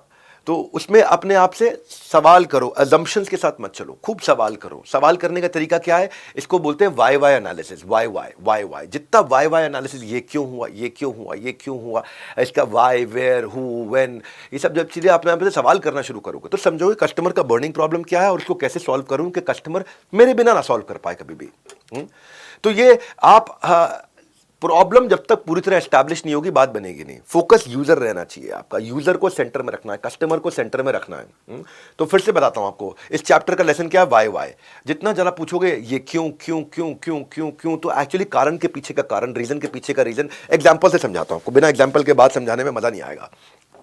जैसे हमने सोचा कि हम यंगस्टर्स के लिए, लड़कियों के लिए कोई फूड प्रोडक्ट, फूड रेंज बनाना चाहते हैं, पर पहले हमने जाकर देखा उनकी लाइफ कैसी है। तो हमने क्या देखा, एक लड़की को लिया तो वो हेल्दी खाना नहीं खा रही। तो आपका सवाल होना चाहिए भाई हेल्दी खाना क्यों नहीं खा रही। तो जवाब में क्या पता चला, क्योंकि वो टेक अवे से मंगाती है, रेस्टोरेंट से मंगाती है। अब आपको अगला सवाल क्या होना चाहिए, रेस्टोरेंट से क्यों मंगाती है भाई, फिर से भाई रेस्टोरेंट से क्यों मंगाती है, क्योंकि उसका फ्रिज और कबर्ड खाली पड़ा हुआ है, उसके पास खाने को है ही नहीं घर पे, इसलिए रेस्टोरेंट से मंगाती है। तो अगला सवाल क्या आना चाहिए, उसका फ्रिज और कबर्ड खाली क्यों है, वाई। ओहो, उसका फ्रिज और कबर्ड खाली इसलिए है क्योंकि वो ग्रोसरी की शॉपिंग के लिए जा नहीं पा रही है। तो अगला सवाल क्या होना चाहिए, ग्रोसरी की शॉपिंग के लिए क्यों नहीं जा रही है। तो पता चला कि ग्रोसरी की शॉपिंग के लिए इसलिए नहीं जा रही क्योंकि उसके पास सुपरमार्केट जाने का टाइम ही नहीं है। तो अगला सवाल क्या होना चाहिए, सुपरमार्केट पे जाने का टाइम क्यों नहीं है। तो जवाब आया क्योंकि उसके वर्क आवर्स बहुत लंबे हैं। तो जब आपने 4 5 6 बार वाई वाई किया तो रूट कॉज समझ में आया, लैक ऑफ टाइम। तो सोल्यूशन क्या होगा, एफिशिएंसी एंड कन्वीनियंस। तो अब प्रोडक्ट लॉन्च करेंगे हम। तो फाइनल स्टेटमेंट क्या होगा, working professional needs quick convenient solution for eating healthy. तो सोल्यूशन निकल कर क्या आया, इसको बोलते हैं वाई वाई। जितना जरा सवाल करोगे, कस्टमर एम्पैथी उतनी समझ पाओगे। ये लगे रहना मेरे साथ में। आज का सेशन थोड़ा 1.5 घंटे से लंबा लूंगा क्योंकि आज मैं स्टोरीज ज्यादा दे रहा हूं, इसलिए आपको कह रहा हूं भागने में नुकसान है, भाग लेने में। भाग लेना मतलब पार्टिसिपेट करना, और भाग जाना, भाग लेने में बहुत फायदा है आपका। कर रहा हूं मैं आपके फायदे की बात, सीख लिया, सुधर जाएंगे सारे हालात। तो जब ये वाई वाई एनालिसिस कर रहे हो तो सोल्यूशन पे आइडिएट करो, ब्रेनस्टॉर्म करो टीम के साथ, क्या सोल्यूशन होना चाहिए, अकेले मत करो। Best worst idea contest run कर दो अपनी टीम में। स्टोरी बोर्डिंग करो, पूरी स्टोरी बोर्डिंग करो, कस्टमर ऐसे खरीदेगा, ऐसे यूज करेगा, ऐसे इस्तेमाल करेगा, उसको ये मजा आएगा, ये नुकसान होगा, ये फायदा होगा। अपनी अजम्पशंस को सवाल करो, अपनी अजम्पशंस को क्वेश्चन करो। जो आपने अज्यूम किया है ये लॉन्च करूंगा, उसको भी सवाल करो, उसको भी खूब सवाल उठाओ, उसके ऊपर भी देखो कि where can I go wrong, मैं कहां गलती कर सकता हूं, कस्टमर को सेंटर में रख के। तो जब आप प्रोटोटाइप बना लोगे ना, फिर उसके बाद छोटे से कस्टमर बेस के साथ या अपनी टीम के साथ उसको शेयर करो। ये एक्सपेरिमेंटल फेज है आपका। हाँ, हो सकता है एक्सेप्ट हो सकता है रिजेक्ट हो सकता है इंप्रूव करना, हो सकता है री एग्जामिन करना हो। तो ये गाइडलाइंस हैं आपके लिए लेकिन ये नहीं है कि बैठे रह जाऊं, शुरू कर दो बनाना। परफेक्ट टाइम का वेट मत करो, पहला प्रोडक्ट फाइनल प्रोडक्ट नहीं होता। Don't spend too much time. बस यूजर को माइंड में रख के बनाना शुरू करो, इंप्रूव करते जाओ, बनाना शुरू करो, इंप्रूव करते जाओ, टेस्ट करो, बनाना शुरू करो, इंप्रूव करते जाओ, अपने प्रोटोटाइप को टेस्ट करो, बनाना शुरू करो, इंप्रूव करते जाओ। कस्टमर को सेंटर में रखो, आपको इश्यूज मिलते जाएंगे और फाइनल प्रोडक्ट इंप्रूव होता रहेगा। आपके लिए सबसे इंपॉर्टेंट चीज अभी के लिए यह है कि मुझे मालूम है 1.5-2 घंटा बैठना आसान नहीं होता है। आप चकदे में शाहरुख खान ने 70 मिनट मांगे थे, मैं आपसे 10 दिन मांग रहा हूं, और 10 दिन की लर्निंग एक तरफ है और आपकी पूरी 1 जन्म की लर्निंग या 10 जन्म की लर्निंग कह दूंगा एक तरफ है। हाँ, तो जब आप बनाते हो, जब आप ये डिजाइन थिंकिंग करते हो, मैं आपको एक इससे कोई स्टोरी सुनाता हूं। आपको एयरबीएनबी की कहानी से शुरू करता हूं। एयरबीएनबी क्या है आपको पता है, हमारे जैसे ओयो है, थोड़ा सा डिफरेंट मॉडल है पर सिमिलर चीज है। बिगेस्ट ऑनलाइन रेंटल है, होम का, होटल का, अपार्टमेंट्स का, home stay across the world सबसे ज्यादा बेचता है। तो जब ये शुरू हुआ ना एयरबीएनबी, इनकी वेबसाइट पर ट्रैफिक आता था, लोग आते थे, पर इन कन्वर्ट नहीं होते थे, कन्वर्जन नहीं होता था, लोग इनके प्रोडक्ट सर्विसेज को यूज नहीं करते थे। तो उन्होंने जब स्टडी किया तो समझ में आया कि कॉमन पैटर्न है कि जो पिक्चर्स अपलोड करी हुई, स्मार्टफोन से खींच के घरों के लोगों ने पिक्चर अपलोड की है कि भाई हम किराए पे अपना घर चढ़ा रहे हैं, आ जाओ। अब वो फोटो के अंदर क्वालिटी और नीटनेस आती नहीं थी क्योंकि मोबाइल से खरीदा हुआ था और पूरा घर दिखाया नहीं हुआ था। और लोगों को आइडिया नहीं पता चलता था मैंने रुकना कहाँ पे, रहना कहाँ है, बेडरूम कहाँ है, ड्राइंग रूम कहाँ है, बैल्कनी कहाँ है, वॉशरूम कैसा है। क्योंकि थोड़ी बहुत पिक्चर डालते थे मोबाइल से खींच के और लोग, ट्रैफिक आता था वेबसाइट पे, लेकिन कमरे किराए पे चढ़ते नहीं थे, बुकिंग होती नहीं थी। तो उन्होंने डिसाइड किया कि हम एक स्केलेबल सोल्यूशन लेकर के आते हैं प्रोफेशनल एचडी कैमरास का, और रीजन वाइज, शहर वाइज इन्होंने एक टीम खड़ी कर दी कि जिसको भी चढ़ाना हो उसके लिए एक बार शुरू में पहले सपोर्ट के लिए फोटोग्राफ खींचेंगे वहाँ पे, और कस्टमर की अच्छी प्रोफेशनल फोटोग्राफ्स को लिस्ट करेंगे और beautiful high resolution picture list करेंगे। बस एक ही हफ्ते के अंदर इनके रेवेन्यू हर हफ्ते डबल होना शुरू हो गया। क्यों? क्योंकि अंदर घुसे थे, है ना, अंदर घुसे। नहीं तो क्या करते गलती, और ऐड लगाते और ट्रैफिक आता, फिर कन्वर्ट नहीं होता, और ऐड लगाते और ट्रैफिक आता, कन्वर्ट नहीं होता, बहुत नुकसान में चले जाते हैं। हमारे यहाँ साउथ इंडिया में एक सोशल सर्विस की टीम आरंभ, जिसने बहुत बढ़िया काम किया, क्योंकि जो स्कूल के बच्चे होते हैं ना, हमारे यहाँ स्कूल के बच्चे, इंडिया में बहुत खराब हालत होती है, ना लिखने पढ़ने के लिए टेबल होती है सरकारी स्कूलों में, ना स्कूल बैग्स होते हैं, ना कुर्सी होती है, उसके चक्कर में वो ज़मीन पे बैठते हैं, झुक के बैठते हैं, ऐसे बैठते हैं, और उसके कारण क्या हुआ, गर्दन में दर्द, पीठ में दर्द, आंखें कमज़ोर हो जाना, पुअर आई साइट हो जाना, हैंड राइटिंग साफ नहीं आना।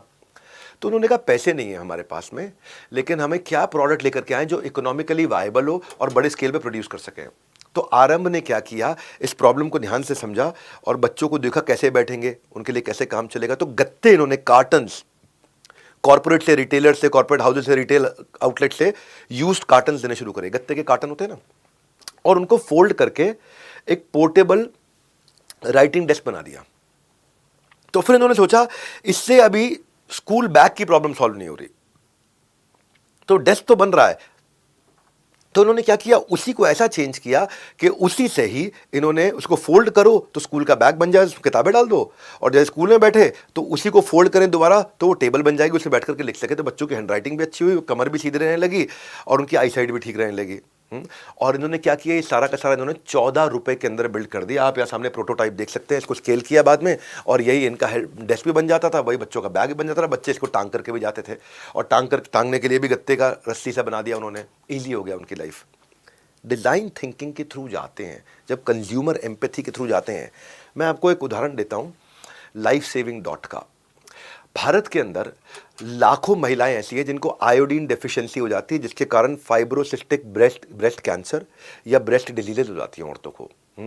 और क्यों? उसके लिए सरकार फ्री की दवाइयाँ तो दे रही हैं, सप्लीमेंट्स दे रही हैं आयोडीन के, लेकिन औरतें वो दवाई लेने जाती नहीं, क्योंकि औरतें कहती है मेरे को बीमारी थोड़ी है तो दवाई खाऊंगी, लेकिन उनको आयोडीन की कमी हो जाती है। तो रियल चैलेंज था इन औरतों को दवाई दे कैसे इनके मुंह में दवाई डाली जाए, क्योंकि दवाई फ्री में मिल रही है तो भी नहीं खाते।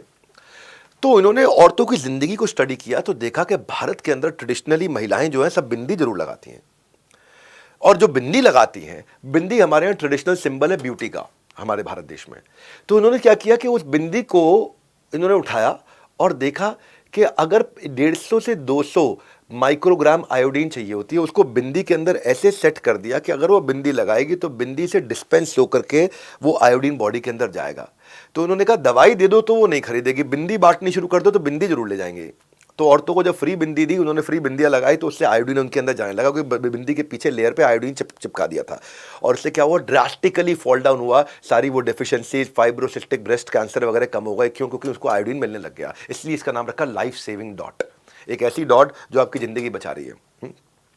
तो आपकी भी जिंदगी तभी बचेगी जब आप भी पूरा का पूरा कोर्स अटेंड करोगे और एक बार में अटेंड करोगे। हाँ, एक ही बार में मौका। अभिमन्यु जो थे अर्जुन के पुत्र, चक्रव्यूह वो तोड़ नहीं पाए, मालूम क्यों? क्योंकि माता सुभद्रा बीच में सो गई थी, और सुनते सुनते प्रोसेस के बीच में सो गई। इसलिए आपसे भी कह रहा हूँ, सोना मत भाई। अगर आपने भी बीच में ले लिया रेस्ट तो बिजनेस के चक्रव्यूह में नहीं कर पाओगे अपना बेस्ट। एक और उदाहरण देता हूँ आपको, ऊबर ईट्स का। ये स्विगी जोमेटो बाद में आए, पहले यूएस के अंदर ऊबर ईट्स आया था, और ऊबर ईट्स ने क्या किया, अपनी ऊबर की टैक्सी के साथ में खाने डिलीवरी का मॉडल बनाया था। उन्होंने प्रॉब्लम स्टेटमेंट क्या डिफाइन करी, लोगों को खाने की ज़्यादा ऑप्शंस मिल सके, एक रेस्टोरेंट से ऑर्डर करने की जगह कहीं से भी कर सके। दूसरा, रेस्टोरेंट का धंधा बढ़ जाए, क्योंकि उसके बाद डिलीवरी का धंधा आ जाएगा, दूसरा प्रॉब्लम स्टेटमेंट। तीसरा, जो टैक्सी चलाता है उसको एडिशनल इनकम हो जाए। ये 3 प्रॉब्लम स्टेटमेंट मिली।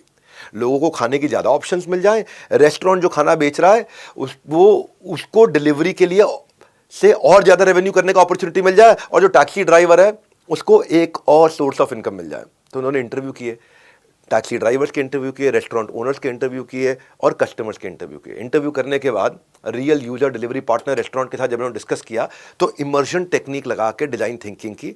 इन्होंने क्या किया, ऑप्शन दिया ड्राइवर को कि अपनी राइड के साथ साथ उसी जर्नी पे वो खाना भी लेके जा सके। तो टेक्नोलॉजी और डिजाइन थिंकिंग को जोड़ के उबर ईट्स ने इस कॉम्प्लेक्स लॉजिस्टिक्स के सोल्यूशन को, डिलीवरी के सोल्यूशन को सॉल्व किया। तब पहली बार उबर ईट्स आया था, उसके बाद यहाँ पे स्विगी जोमेटो वगैरह आए। ये डिजाइन थिंकिंग ऐसा अद्भुत कॉन्सेप्ट है ना कि आपने अपने प्रोडक्ट को नहीं बदला लेकिन सर्विस की छोटी सी चीज बदली। मेरी अगली कहानी में पिल पैक दवाई घर पे भेजने वाली एक कंपनी थी और बाद में एक छोटे से इंप्रूवमेंट के कारण डिजाइन थिंकिंग के ये कंपनी आज से कई साल पहले $1 बिलियन में बिकी अमेजॉन के पास। पिल पैक जो है दवाई खाने के तरीके को कस्टमर की जिंदगी में घुस के उसको सॉल्व किया।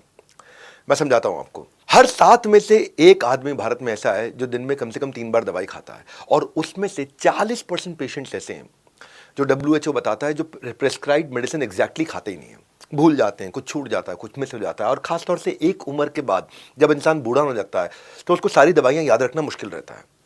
ये उस जर्नी में घुसे पिल पैक। और यंगस्टर्स के लिए कई बार प्योर लेजीनेस होती है कि वो दवाई खाना भूल जाते हैं, मल्टीपल मेडिकेशन का हैसल हो जाता है। तो पिल पैक ऑनलाइन फार्मेसी कंपनी जो कि प्रिस्क्रिप्शन ड्रग्स के कैप्चर करके डिजाइन थिंकिंग अप्रोच से अपनी ब्रांड स्ट्रैटेजी को बदला। इनको बहुत रिव्यूज मिले इनके बिजनेस मॉडल में। क्या चेंज किया था? 2014 के अंदर टाइम्स मैगजीन ने पिल पैक को साल का सबसे अच्छा इन्वेंशन माना था और एक छोटा सा चेंज किया। दवाइयां नहीं बनाई इन्होंने, दवाई खिलाने के तरीके को बदला। इसको अमेजॉन ने $1 बिलियन में 2018 में खरीदा था। क्या किया इन्होंने? DTDPD, बस ये फॉर्मूला था इनका, DTDPD, यानी कि एक छोटा सा पैकेट बनाएंगे और उस छोटे छोटे बहुत सारे पैकेट बनाएंगे और उस पैकेट के अंदर टोटल मिला के 5 चीजें लिखेंगे। पहला डी का मतलब है डे, किस दिन, फॉर एग्जांपल सोमवार के दिन। उसके बाद है टाइम मतलब पैकेट पे लिखा होगा सुबह 8 बजे। फिर लिखा होगा डेट मतलब कि तारीख क्या है उस दिन, 12 अगस्त। फिर लिखा होगा पिल, कौन कौन सी पिल खानी है, उस पिल के नाम होंगे। फिर लिखा होगा डोजेज मतलब कितनी गोलियां खानी है। DTDPD, डे, टाइम, डेट, पिल और डोजेज। ये इन्होंने शॉर्ट करके दवाइयों का पत्ता नहीं भेजा, दवाइयों को काट के छोटे छोटे पैकेट बना करके डोजेज के हिसाब से भेजे। अब इससे आदमी को सारा हैसल खत्म हो गया, कब कौन सी खानी है। आप पिक्चर में देख रहे हैं, इतना इजी कर दिया DTDPD के साथ में, इस फॉर्मूला के साथ में, कि ये कंपनी को केवल दवाई घर पे पहुंचाने के तरीके में छोटे से चेंज के कारण उस समय $1 बिलियन में बिकी। दवाई सारे ही भेज रहे थे, इनके भेजने का तरीका अलग था। मैं अगली कहानी सुनाता हूं कि कैसे कस्टमर के जीवन में घुसे ओरल बी टूथब्रश का बहुत बढ़िया ब्रांड था, लेकिन छोटे बच्चे 90s में ओरल बी का टूथब्रश नहीं खरीदते थे, यूज ही नहीं करते थे और मार्केट इनकी वहां बढ़ी नहीं रही थी। इन्होंने डिस्काउंट दिए तो भी नहीं चला, फ्री गिफ्ट दिए तो भी नहीं चला, स्कीम्स बनाई तो भी नहीं चला, डिजाइन चेंज किए नहीं चला, कूपन साथ में दिए नहीं चला, खूब मार्केटिंग करी, ब्रांडिंग करी, एडवर्टाइजिंग करी, नहीं चला। 23% मार्केट शेयर था इनका बच्चों के लिए और वही 23% के आसपास और भी ब्रांड्स का था। तो ये कहीं आगे नहीं बढ़ पा रहे थे, परेशान थे, रुका हुआ था धंधा, वहीं का वहीं अटका हुआ था। इन्होंने डिजाइन थिंकिंग का प्रिंसिपल अप्लाई किया। डॉक्टर्स को, साइकोलॉजिस्ट को, पेरेंट्स को, पीडियाट्रिशियन यानी कि बच्चों का डॉक्टर, उसको, डेंटिस्ट को और छोटे बच्चों को, इन सबको इंटरव्यू किया। 6 तरह के इंटरव्यू जिन्होंने किए। इंटरव्यू करके समझ में आया कि जो बच्चे के हाथ में ब्रश है, आप ब्रश को ऐसे पकड़ते हो, बच्चा ब्रश को ऐसे पकड़ता है, ऐसे, और ऐसे पकड़ के करता है तो उसको चोट लगती थी, अंदर चोट लगती थी, जोर जोर से लगता था, हम पंचिंग, हर्टिंग होता था दांतों में, या गिर जाता था नीचे। इन्होंने क्या किया, उस ब्रश को छोटा किया, ग्रिप को मोटा किया, कलरफुल किया। जब ग्रिप को मोटा किया तो उसके लिए पकड़ना आसान हो गया बच्चे के लिए। एक छोटे चेंज के कारण, इसी चेंज के कारण जो कि इंटरव्यू करके किया इन्होंने, इसको बोलता हूं मैं डिजाइन थिंकिंग, मार्केट शेयर इनका 23% से 72% हो गया और ओरल भी चैंपियन बन गया। पर चेंज कैसे किया? इस चेंज को अपने हिसाब से, अपने इंट्यूशन पे नहीं किया। आपको भी यही सिखा रहा हूं, अपडेटेड वर्सेस आउटडेटेड। सक्सेस का ऐसा सोर्स कहीं नहीं मिलेगा भाई, सारी दुनिया में 10 दिन वाला MBA ऐसा कोर्स कहीं नहीं मिलेगा। अब मैं आपको अगली कहानी पे लेके जाता हूं, डिजाइन थिंकिंग पे।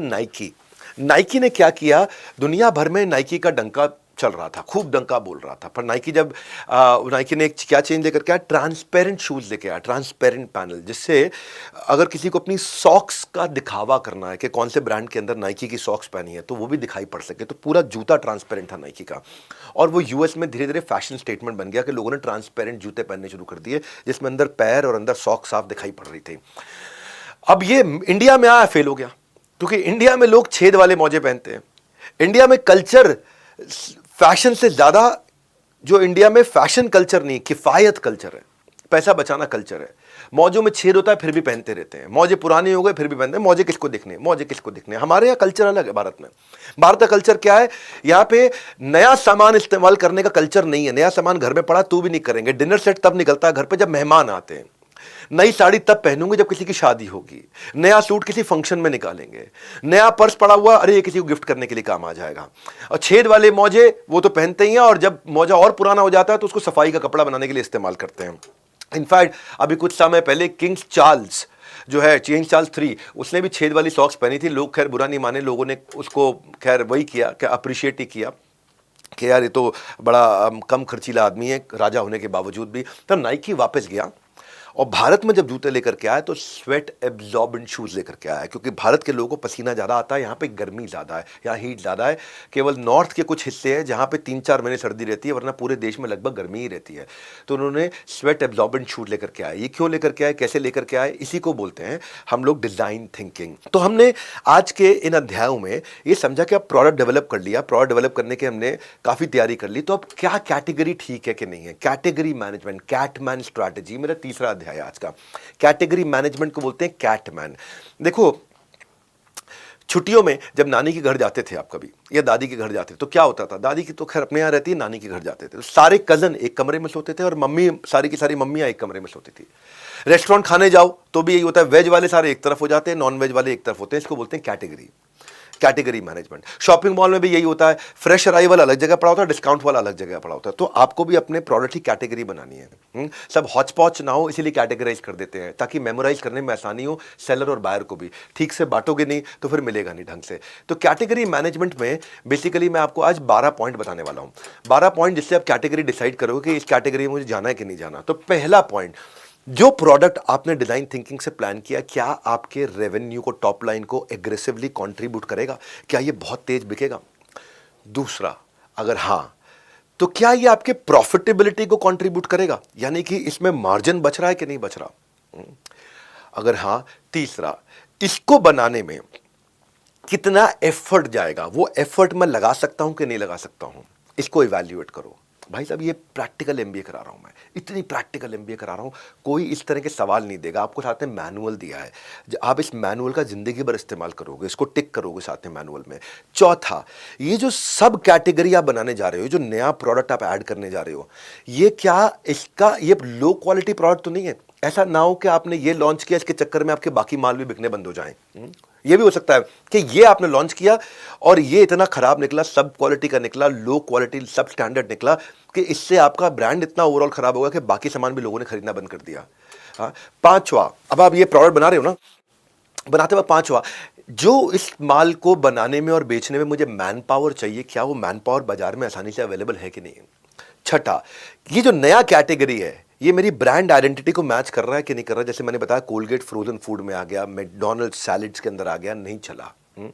एक दफ़ा ऐसे ही पेप्सी भी ट्रांसपेरेंट पेप्सी लेके आया था एक टाइम पे, वाइट पानी जैसी पेप्सी, 90s की बात कर रहा हूँ, नहीं चला क्योंकि लोगों को कैफीन चाहिए था, ब्लैक पेप्सी चाहिए थी। सातवां, ब्रांड आइडेंटिटी समझ गए आप कि आपकी ब्रांड आइडेंटिटी को मैच करता है नहीं करता। जैसे पतंजलि जीन्स लेके आया, ब्रांड आइडेंटिटी को मैच नहीं करता, जीन्स स्वदेशी लगती ही नहीं नेचर में। सातवां, ये जो नया प्रोडक्ट लेकर के आ रहे हैं, ये आपकी आइडेंटिटी को मैग्नीफाई कर रहा है, ग्लोरीफाई कर रहा है, एम्पलीफाई कर रहा है, आपकी आइडेंटिटी को बढ़ा रहा है या आपकी आइडेंटिटी को खराब कर रहा है। आठवां, जो प्रोडक्ट आप बनाने जा रहे हो, इसका रॉ मटेरियल अवेलेबल है कि नहीं है बाजार में, इसकी पैकेजिंग और फाइनल प्रोडक्ट कैसा बनेगा। तो कई बार ऐसा होता है, आप कोई चीज़ बनाने जा रहे हो, आप बनाना चाहते हो, लेकिन उसका रॉ मटेरियल आपको इंपोर्ट करना पड़ता है या अवेलेबल नहीं है, वहां से इंपोर्ट करना पड़ रहा है जहां ड्यूटी ज़्यादा पड़ रही है आपको।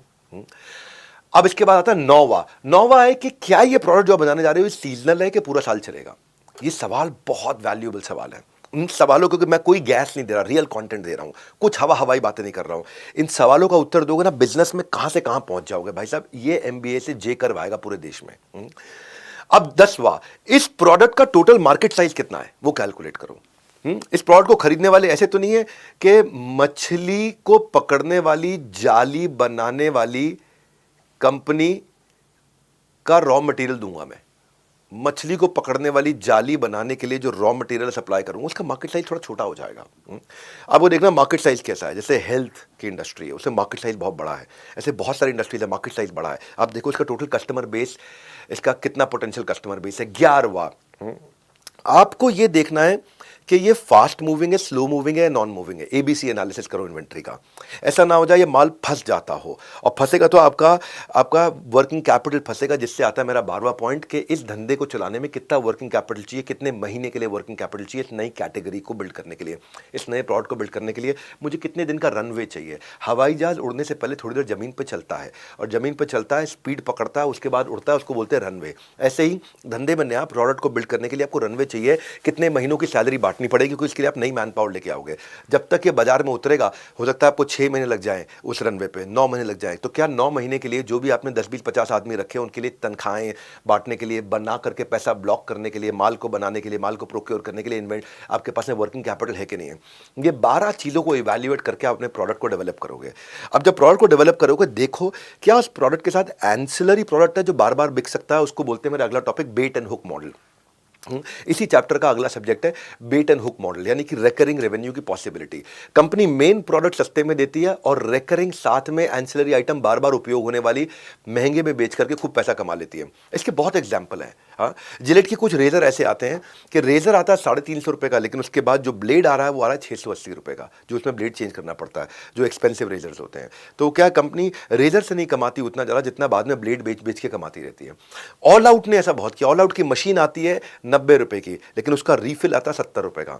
मशीन बेच के उतना नहीं कमाएंगे, लेकिन आदमी जब मशीन लेगा तो रीफिल लेता रहेगा, रीफिल खत्म हो जाता है, लिक्विड फिर लेता है। इसको बोलते हैं बेट एंड हुक मॉडल। तो जो मशीन थी वो बेट थी। हो सकता है मशीन 150 की बिकनी चाहिए थी, पर मशीन 90 रुपये की दे देते हैं, लेकिन रीफिल उसमें अच्छा कमा लेते हैं। जैसे किंडल है, किंडल में किताबें पढ़ते हैं, तो एक बार किंडल खरीदने में उतना पैसा नहीं लगा, लेकिन बार बार ई बुक लेता रहेगा, पैसा लगता रहेगा। गन एंड बुलेट स्ट्रैटेजी बोलते हैं कि बंदूक लिया तो बाद में गोलियां भी खरीदनी पड़ेंगी, कॉफी मशीन ली तो बाद में कॉफी के कैप्सूल भी लेने पड़ेंगे, प्रिंटर लिया तो बाद में कार्ट्रिज इंक का लेना पड़ेगा, वीडियो गेम लिया तो वीडियो गेम के सीडी या सॉफ्टवेयर लेने पड़ेंगे, वाटर प्यूरीफायर लिया तो बाद में फिल्टर बदलना पड़ेगा, एयर प्यूरीफायर लिया तो बाद में फिल्टर बदलना पड़ेगा। तो क्या आप अपने बिजनेस में प्रोडक्ट बिल्ड करते वक्त hook bait and hook model, यानी कि बेस प्रोडक्ट के साथ रेकरिंग प्रोडक्ट लगा सकते हो? कोई कि एक बार बेस प्रोडक्ट लिया, रेकरिंग। ऐसे गाड़ी है, मारुति है, मारुति एक बार बेची लेकिन सर्विस सेंटर से खूब पैसा कमाते रहे।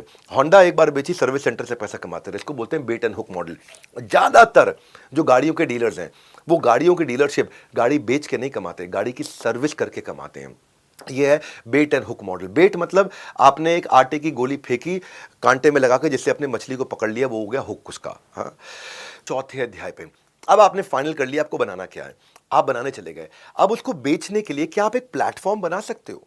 प्लेटफॉर्म को क्या बोलते हैं? Platform based product, digital platform based product, जिसमें इकोसिस्टम बन जाए, कनेक्टिंग दी अनकनेक्टेड। क्या अर्थ हुआ? बड़ा टेक्निकल, बहुत प्यारा टॉपिक है। इस टॉपिक के ऊपर एक सेमेस्टर हार्वर्ड में पढ़ाया जाता है।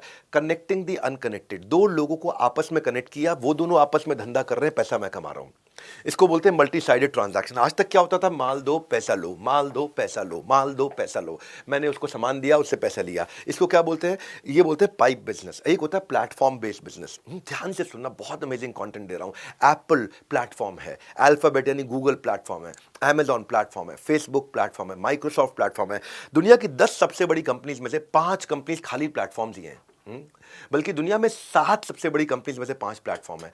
प्लेटफॉर्म का अर्थ क्या हुआ? जीव जीवस्य जीवनम। जब एक जीव का जीवन दूसरे जीव के जीवन पर निर्भर होने लग जाए, दोनों आपस में धंधा करने लगे और पैसा मैं कमा लूं। That's what I'm saying। और ये हर बिजनेस में किया जा सकता है। ये इसमें थोड़ा डिजिटलाइजेशन का रोल होता है। कभी सोचा नहीं था हमने, किसी ने कहा है बात कि कभी सोचा नहीं था डिजिटलाइजेशन इस कदर बढ़ जाएगा कि प्यार का भी ऑनलाइन व्यापार शुरू हो जाएगा। हाँ, आज प्यार की, है ना, लव डेटिंग ऐप कितनी सारी हैं। लड़का लड़की एक दूसरे को ढूंढते हैं, मिलते हैं और पैसा प्लेटफॉर्म कमा रहा है। लड़का लड़की आपस में ट्रांजैक्शंस कर रहे हैं, शादी रिश्ता कर रहे हैं, पैसा प्लेटफॉर्म कमा रहा है, मैं पैसा कमा रहा हूँ। यानी कि आजकल किसी ने बड़ी अच्छी बात मैंने व्हाट्सएप पे पढ़ी थी, कहते हैं आजकल वो हमसे डिजिटल नफरत करने लगे हैं। हमें ऑनलाइन देखते ही अपना लास्ट सीन डीएक्टिवेट कर देते हैं। डिजिटल वर्ल्ड इतना बढ़ गया है कि जो लोकतंत्र के जो चार डेमोक्रेसी के चार पिलर हुआ करते थे, क्या लॉ, एडमिनिस्ट्रेशन, जुडिशरी और मीडिया, अब पांचवा पिलर आ गया डिजिटलाइजेशन। कि बच्चों को भी जब भूख जो है वो सब्जी से नहीं पबजी से मिटती है। सोशल मीडिया जब नहीं था तो लोग सोशल हुआ करते थे। पहले ज़माने में सुबह उठते ही लोग बीवी को देख के करते थे स्माइल, आज के ज़माने में उठते के साथ हाथ में पकड़ लेते हैं मोबाइल। ये है डिजिटलाइजेशन। डिजिटल जो है कॉस्ट इफेक्टिव हो गया, ज़्यादा कस्टमर पे पहुंच सकते हो। डिजिटल से आरओआई ज़्यादा आता है, रिटर्न ऑन इन्वेस्टमेंट। डिजिटल एक ऑटोमेटेड एफिशिएंट प्रोसेस है, स्ट्रीमलाइन प्रोसेस है, हायर प्रोडक्टिविटी आती है। डिजिटलाइजेशन में पोटेंशियल है जो आपका 90% ऑपरेशनल एक्सपेंस को बचा सकता है। अब मैं समझाता हूं कि प्लेटफॉर्म के फायदे क्या हैं, क्या होता है ये प्लेटफॉर्म, क्या फायदा होता है, क्यों बनाया जाता है। प्लेटफॉर्म जो है छोटे सारे बिजनेसेस को आपस में जोड़ करके उनको उनकी होम स्टेट से बाहर ले जाता है। हर धंधे में प्लेटफॉर्म बनाया जा सकता है। प्लेटफॉर्म का मतलब है मैं धंधा नहीं कर रहा हूं, लोग धंधा कर रहे हैं मेरे प्लेटफॉर्म पे आकर के। आप एक बात को समझो, घुड़सवारी रेस कोर्स में रेसेस लगती हैं,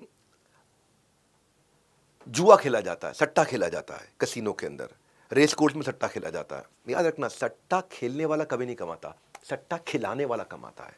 असली कमाई किसकी होती है? कसिनो के मालिक की होती है। कसिनो में खेलने वाले की हो या ना हो कोई कंफर्म नहीं है। हाँ, रेस कोर्स में घोड़ा दौड़ाने वाले की कमाई हो ना हो, 12 घोड़ों में से एक जीतेगा। लेकिन जिसका रेस कोर्स है वो जरूर कमाएगा। तो ये होता है प्लेटफॉर्म।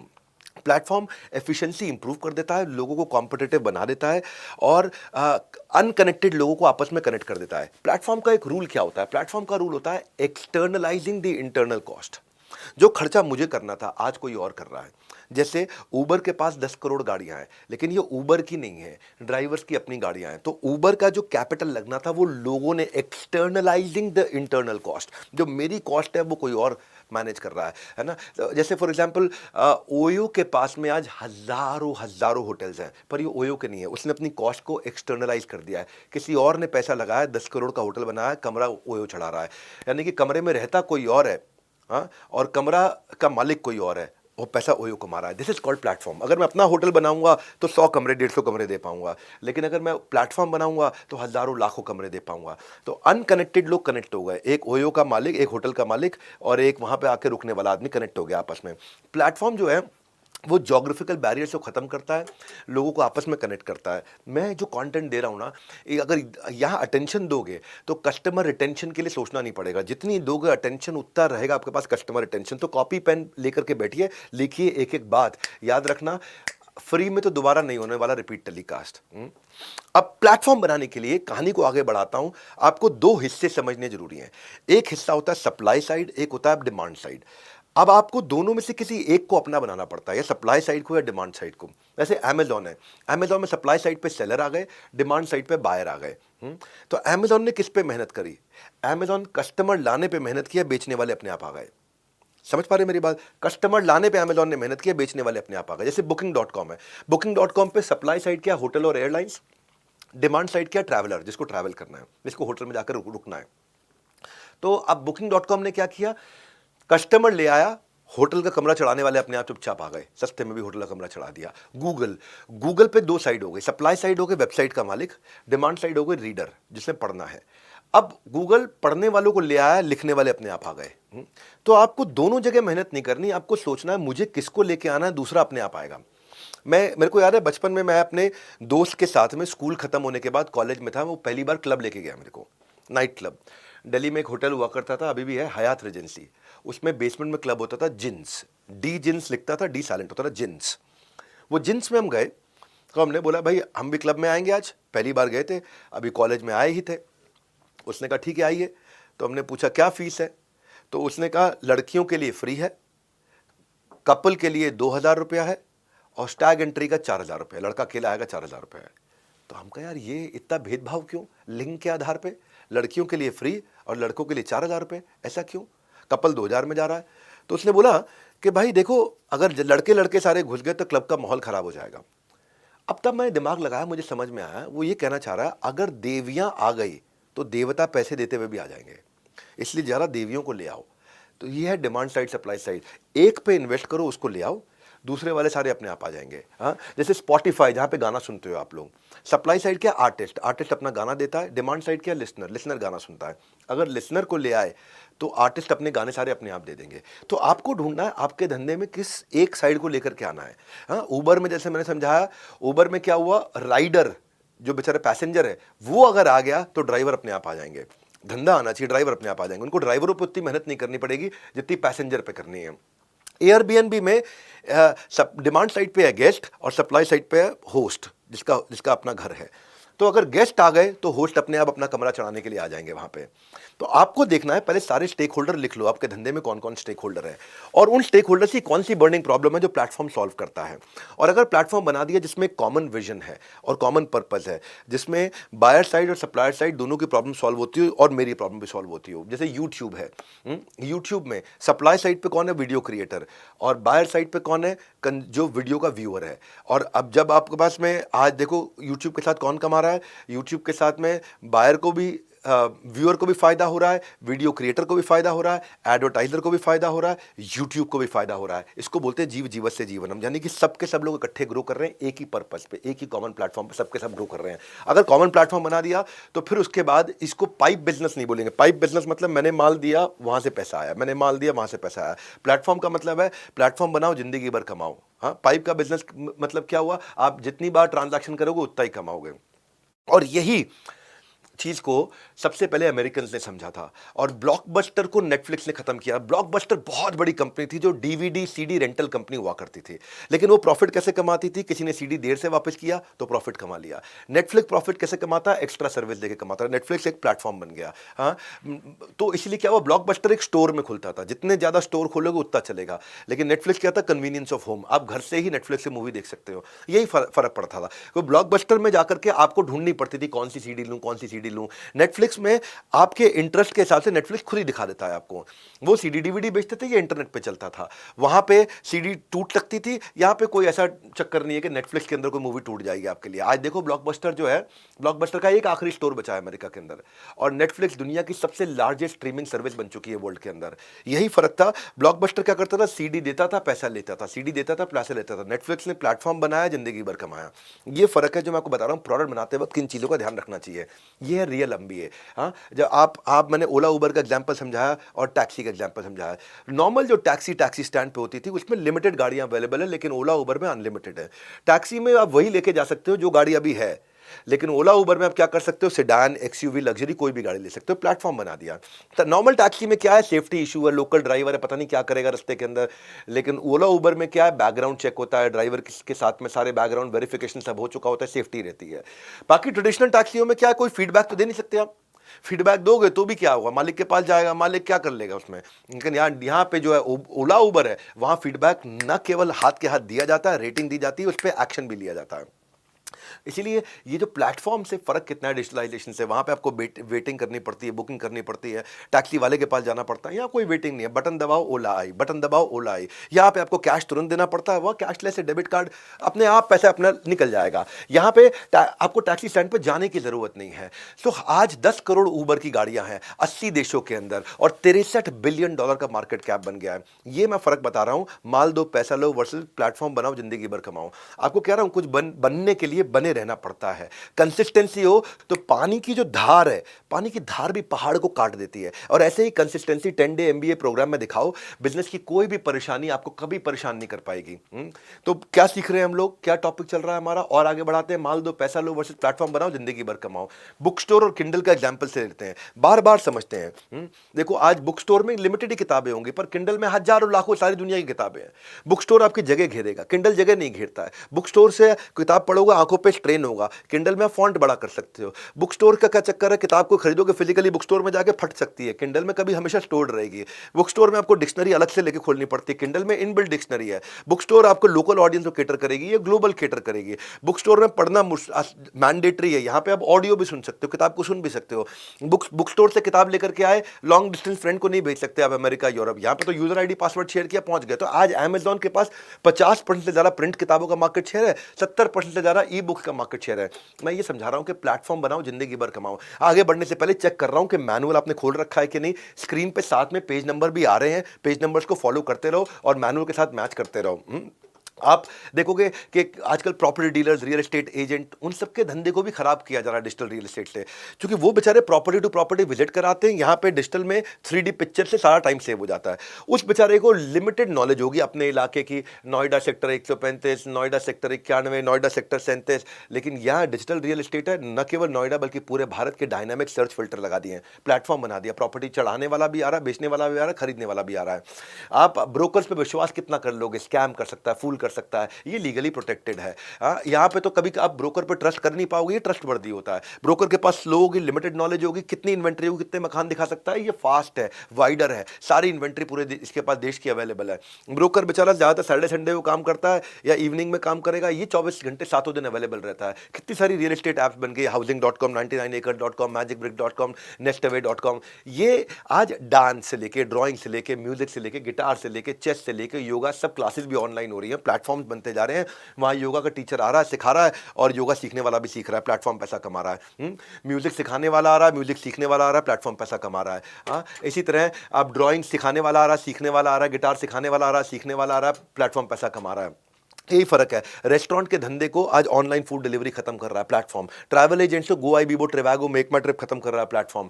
आज ब्यूटी पार्लर्स को salon at home urban company खत्म करती है। सिंगल थिएटर बुक माई शो पे मूव कर चुके हैं या नेटफ्लिक्स पे मूव कर चुके हैं। फिजिकल डॉक्टर कंसल्टेशन आज ऑनलाइन कंसल्टेशन पे मूव कर रही है। मैच मेकिंग, पंडित जी जो पत्री मिलाते थे वो भी शादी.com पे आ गए हैं। एस्ट्रोलॉजर भी आज, पंडित जो पत्री आकर के एस्ट्रोलॉजी देखते थे वो भी एस्ट्रोटॉक पे आ गया है। तो ये प्लेटफॉर्म की ताकत है। आप सोचो कि आप क्या प्लेटफॉर्म बना सकते हो। और आज का मेरा 5वां अध्याय, आखिरी अध्याय, कि कस्टमर सर्विस भी अपने आप में प्रोडक्ट है। सर्विस भी एक प्रोडक्ट है। इसमें 4 चीजें होती हैं, समझना है आपको, मैं समझाता हूं। आजकल इतने इन्फ्लुएंसर्स हैं, इन्फ्लुएंसर्स जिनको उनका पड़ोसी भी नहीं जानता था पहले, आज सोशल मीडिया पे उनको लाखों लोग फॉलो करते हैं, क्योंकि उन्होंने लोगों से कनेक्ट किया। और कनेक्शन तभी होता है जब इमोशन होता है, और इमोशन से आता है डिवोशन, डिवोशन से होता है प्रमोशन। अगर प्रमोशन नहीं हुआ तो आपको लग जाएगा लूज मोशन, बाहर जाके करोगे कमोशन। इसीलिए कह रहा हूं, इमोशन से आएगा डिवोशन। और ये इमोशन का ही मेरा टॉपिक है। बिजनेस में रिलेशन का मतलब है रिटेंशन। सामने 10 प्रोडक्ट रख दो, लेकिन कस्टमर वही चुनेगा जिससे वो कनेक्ट करता हो। कनेक्ट कैसे करे, अब बताता हूं, बनता है कैसे कनेक्शन प्रोडक्ट के साथ में। प्रोडक्ट के अंदर कनेक्शन होना चाहिए।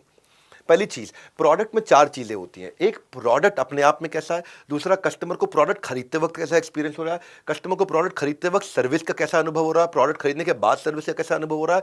और प्रोडक्ट का अपना ब्रांड कैसा है, कम्युनिकेशन कैसा है, ब्रांड का एक्सपीरियंस कैसा है। 4 चीजें एक प्रोडक्ट में, एक प्रोडक्ट को दमदार बनाती है। तो इन 4 में से आज हम तीसरी वाली डिस्कस कर रहे हैं। इस वाले में प्रोडक्ट में हमने प्रोडक्ट बता दिया, सेल रिटेल एक्सपीरियंस आपको सेल्स वाले दिन बताएंगे, कम्युनिकेशन ब्रांडिंग आपको मार्केटिंग के दिन बताएंगे। आज बता रहे हैं इसके अंदर हम सर्विस का एक्सपीरियंस, कि सर्विस क्या होता है। सर्विस का मतलब होता है कस्टमर को खरीदते वक्त टच पॉइंट, खरीदने के बाद के टच पॉइंट को ढंग से ध्यान रखें। जैसे आइकिया फर्नीचर बेचता है, तो आइकिया ने क्या किया, आइकिया ने कहा कि कस्टमर के बुकिंग के एक्सपीरियंस को अच्छा करूं। कस्टमर अंदर आए तो वहाँ पे फर्नीचर देख रहा हो, लाइट्स अच्छे हो, उस एक्सपीरियंस को, वो टच पॉइंट है। फर्नीचर जिससे मैं चेक कर रहा हूँ, लड़का बेच रहा हो, वो एक्सपीरियंस अच्छा होना चाहिए। जब फर्नीचर खरीद रहा हो तो बच्चों के लिए वहाँ पे किड्स प्ले एरिया बना दो, तो ताकि वो हैसल फ्री तरीके से खरीद सके, वो एक टच पॉइंट है। जब बच्चे वहाँ पे खेल रहे हो तो उनको हॉट डॉग खाने को मिल जाए, बर्गर खाने को मिल जाए, वो अच्छा एक्सपीरियंस है। बिलिंग उनको आसान हो जाए, घर पे डिलीवरी आसान हो जाए, वो एक्सपीरियंस है। डिलीवरी होने के बाद घर में फर्नीचर को असेंबल करना हो, वो अच्छा हो जाए। असेंबल करने के बाद जो गंदगी फैल जाती है उसको साफ करके जाए बंदा, बाद में पड़ोसी आके देखे, बोले फर्नीचर बहुत अच्छा है आपका, कमाल का फर्नीचर। तो 10 टच पॉइंट हो गए खरीदते वक्त। आप मारुति की सर्विस कराने जाते हो, मारुति की सर्विस के लिए बुकिंग लेना एक टच पॉइंट है। अंदर गाड़ी एंट्री करना, गार्ड वहाँ पे एंट्री करता है, टच पॉइंट है। आपकी सर्विस के लिए गाड़ी का वो जॉब कार्ड बनाता है, खोलता है, वो एक टच पॉइंट है। वहाँ पे जब आप वेट कर रहे होते हो, वेटिंग एरिया का लाउंज है, वहाँ पे एक्सपीरियंस कैसा है, मोबाइल की चार्जिंग का अरेंजमेंट है, मैगजीन्स पड़ी हैं, टीवी लगा है, केबल चल रहा है, वहाँ पे मूवीज चल रही हैं, वो टच पॉइंट है। चाय कॉफ़ी फ्री में मिल रही है, टच पॉइंट है। जो जितना उसने एस्टिमेट बताया था उतना ही बिल आया, उससे ज़्यादा आया, उससे कम आया, वो एक एक्सपीरियंस का टच पॉइंट है। जब आप पेमेंट करने जाते हो वो एक टच पॉइंट है। गाड़ी की टेस्ट ड्राइव वो बाद में कराता है, वो एक टच पॉइंट है। बाद में गाड़ी ठीक चलती है, फोन करके आपसे वो लड़की वहां पे जो कस्टमर सर्विस की पूछती है, सर कोई चैलेंज तो नहीं आ रहा, वो भी एक तो एक्सपीरियंस खरीदते वक्त, सर्विस लेते वक्त कैसे है, इसको बोलते हैं कस्टमर सर्विस। जितने अच्छे एक्सपीरियंस है, इससे पहले कि कस्टमर आपको शिकायत करे आप पहचान जाओ उसको। अमेरिकन एक्सप्रेस कहता है कि 17% कस्टमर आपके साथ में इमीडिएटली दोबारा बिजनेस करना चाहते हैं जब उनको एक्सपीरियंस अच्छा होता है। कस्टमर के देखो, कस्टमर जो है ना, घर के उस जमाई की तरह है जो कब किस बात पे रूठ जाए, उस फूफे की तरह है जब कब किस बात पे रूठ जाए इसका अंदाजा लगाना मुश्किल है। वो कब क्या डिमांड कर दे, उसे कब किस चीज़ की जरूरत पड़ जाए, कहना मुश्किल होता है। तो ऐसे ही बिजनेस में ये नहीं है कि कुछ प्रोडक्ट बेच दिया और किस्सा खत्म। कस्टमर को इमोशनल एक्सपीरियंस दो, जितना अच्छा सर्व करोगे कस्टमर कस्टमर की दिल में उतनी जगह रिजर्व करोगे, सर्व करोगे तभी जगह रिजर्व करोगे। तो मैं आज इसमें कुछ कहानियां सुनाता हूं आपको। पहली कहानी दे रहा हूं जेट ब्लू एयरलाइंस की। जेट ब्लू एयरलाइंस जो है, इसमें यहाँ पे एक पैसेंजर आकर के एयरपोर्ट पर खड़ा हुआ और जैसे ही बोर्डिंग पास दिखाने के लिए खड़ा हुआ तो अनाउंसमेंट हो गई कि आपका बोर्डिंग गेट चेंज हो गया है। अब बोर्डिंग गेट चेंज हो गया जेट ब्लू का, उसको अपने लिए स्टारबक्स की कॉफ़ी लेनी थी और वो बेचारा गेट का 3 फ्लोर चेंज हो गया। अब वो बेचारा ग्राउंड फ्लोर पे था और 3rd फ्लोर से फ्लाइट उड़नी थी, तो भागा, जगह चेंज किया। बेचारे को जो कॉफ़ी लेनी थी ले नहीं पाया। उसने ट्वीट कर दिया कि मैं अपनी favourite I could not grab my Starbucks की फेवरेट कॉफ़ी, ब्रेकफास्ट नहीं ले पाया, अब आकर के आप लोग के साथ लूँगा। उसने ट्वीट किया और ट्वीट में लिखा मैं जेट ब्लू से आ रहा हूँ, आपको मिलता हूँ। अब उसने जेट ब्लू की शिकायत नहीं करी, उसने कहा मैं कॉफ़ी नहीं पी पाया। पर जेट ब्लू की डिजिटल मार्केटिंग टीम ने वो ट्वीट को पढ़ लिया, क्योंकि उसमें जेट ब्लू लिखा हुआ था, तो उनके ऑनलाइन टीम ने पढ़ लिया कि भाई जेट ब्लू से जा रहा था और ये कॉफ़ी नहीं ले पाया। बहरहाल नहीं ले पाया। वो जा करके तीसरी मंजिल से अपनी फ्लाइट में जाके एयरक्राफ्ट में बैठ गया। जब बैठा तो वहीं पे एयर होस्टेस आई, सर आपकी फेवरेट कॉफ़ी जो हमारा गेट चेंज करने के कारण आप नहीं खरीद पाए थे, नहीं ले पाए, वो खुद ही लेकर के आ गई। क्यों? क्योंकि डिजिटल टीम ने बता दिया भाई तुम्हारी गलती के कारण ये कॉफ़ी नहीं ले पाया, दे करके आओ। अब इसके मन में अरे वाह की feeling I. Now that's called customer service. कि कस्टमर की शिकायत लगाने से पहले ही आपको पता चल जाए। कस्टमर को बड़े जेस्चर नहीं चाहिए, बस वो जानना चाहते हैं कि आप उन्हें अप्रिशिएट कर रहे हो कि नहीं कर रहे हो। वो इतना परसीव कर ले आप उन्हें अप्रिशिएट कर रहे हो, कर चल जाएगा। कस्टमर सर्विस में out of the box customer के एक्सपीरियंस के बारे में सोचना है, ये भी एक प्रोडक्ट है। कस्टमर सर्विस भी एक प्रोडक्ट अपने आप में, खाली प्रोडक्ट ही प्रोडक्ट नहीं है। टेस्ला एक पहली ऐसी कंपनी बनी ऑटोमोबाइल दुनिया के अंदर जो अपने सर्विस सेंटर को सर्विस सेंटर नहीं रखा, सर्विस सेंटर को घर पे ले गया, मोबाइल सर्विस सेंटर बना दिया। मोबाइल सर्विस सेंटर मतलब चलने फिरने वाली गाड़ी के अंदर पूरा सर्विस सेंटर सेटअप कर दिया। अगर आपकी गाड़ी की सर्विस करनी है तो हम आपके घर पे आके गाड़ी की सर्विस कर देंगे। पूरी दुनिया में सर्विस सेंटर बनाए जाते हैं, वहां जाती है गाड़ी, सर्विस करा के आती है। टेस्ला पहली ऐसी कंपनी जो आपके घर पे आकर के आपकी गाड़ी की सर्विस कर देता है ताकि आपको कोई तकलीफ ना हो।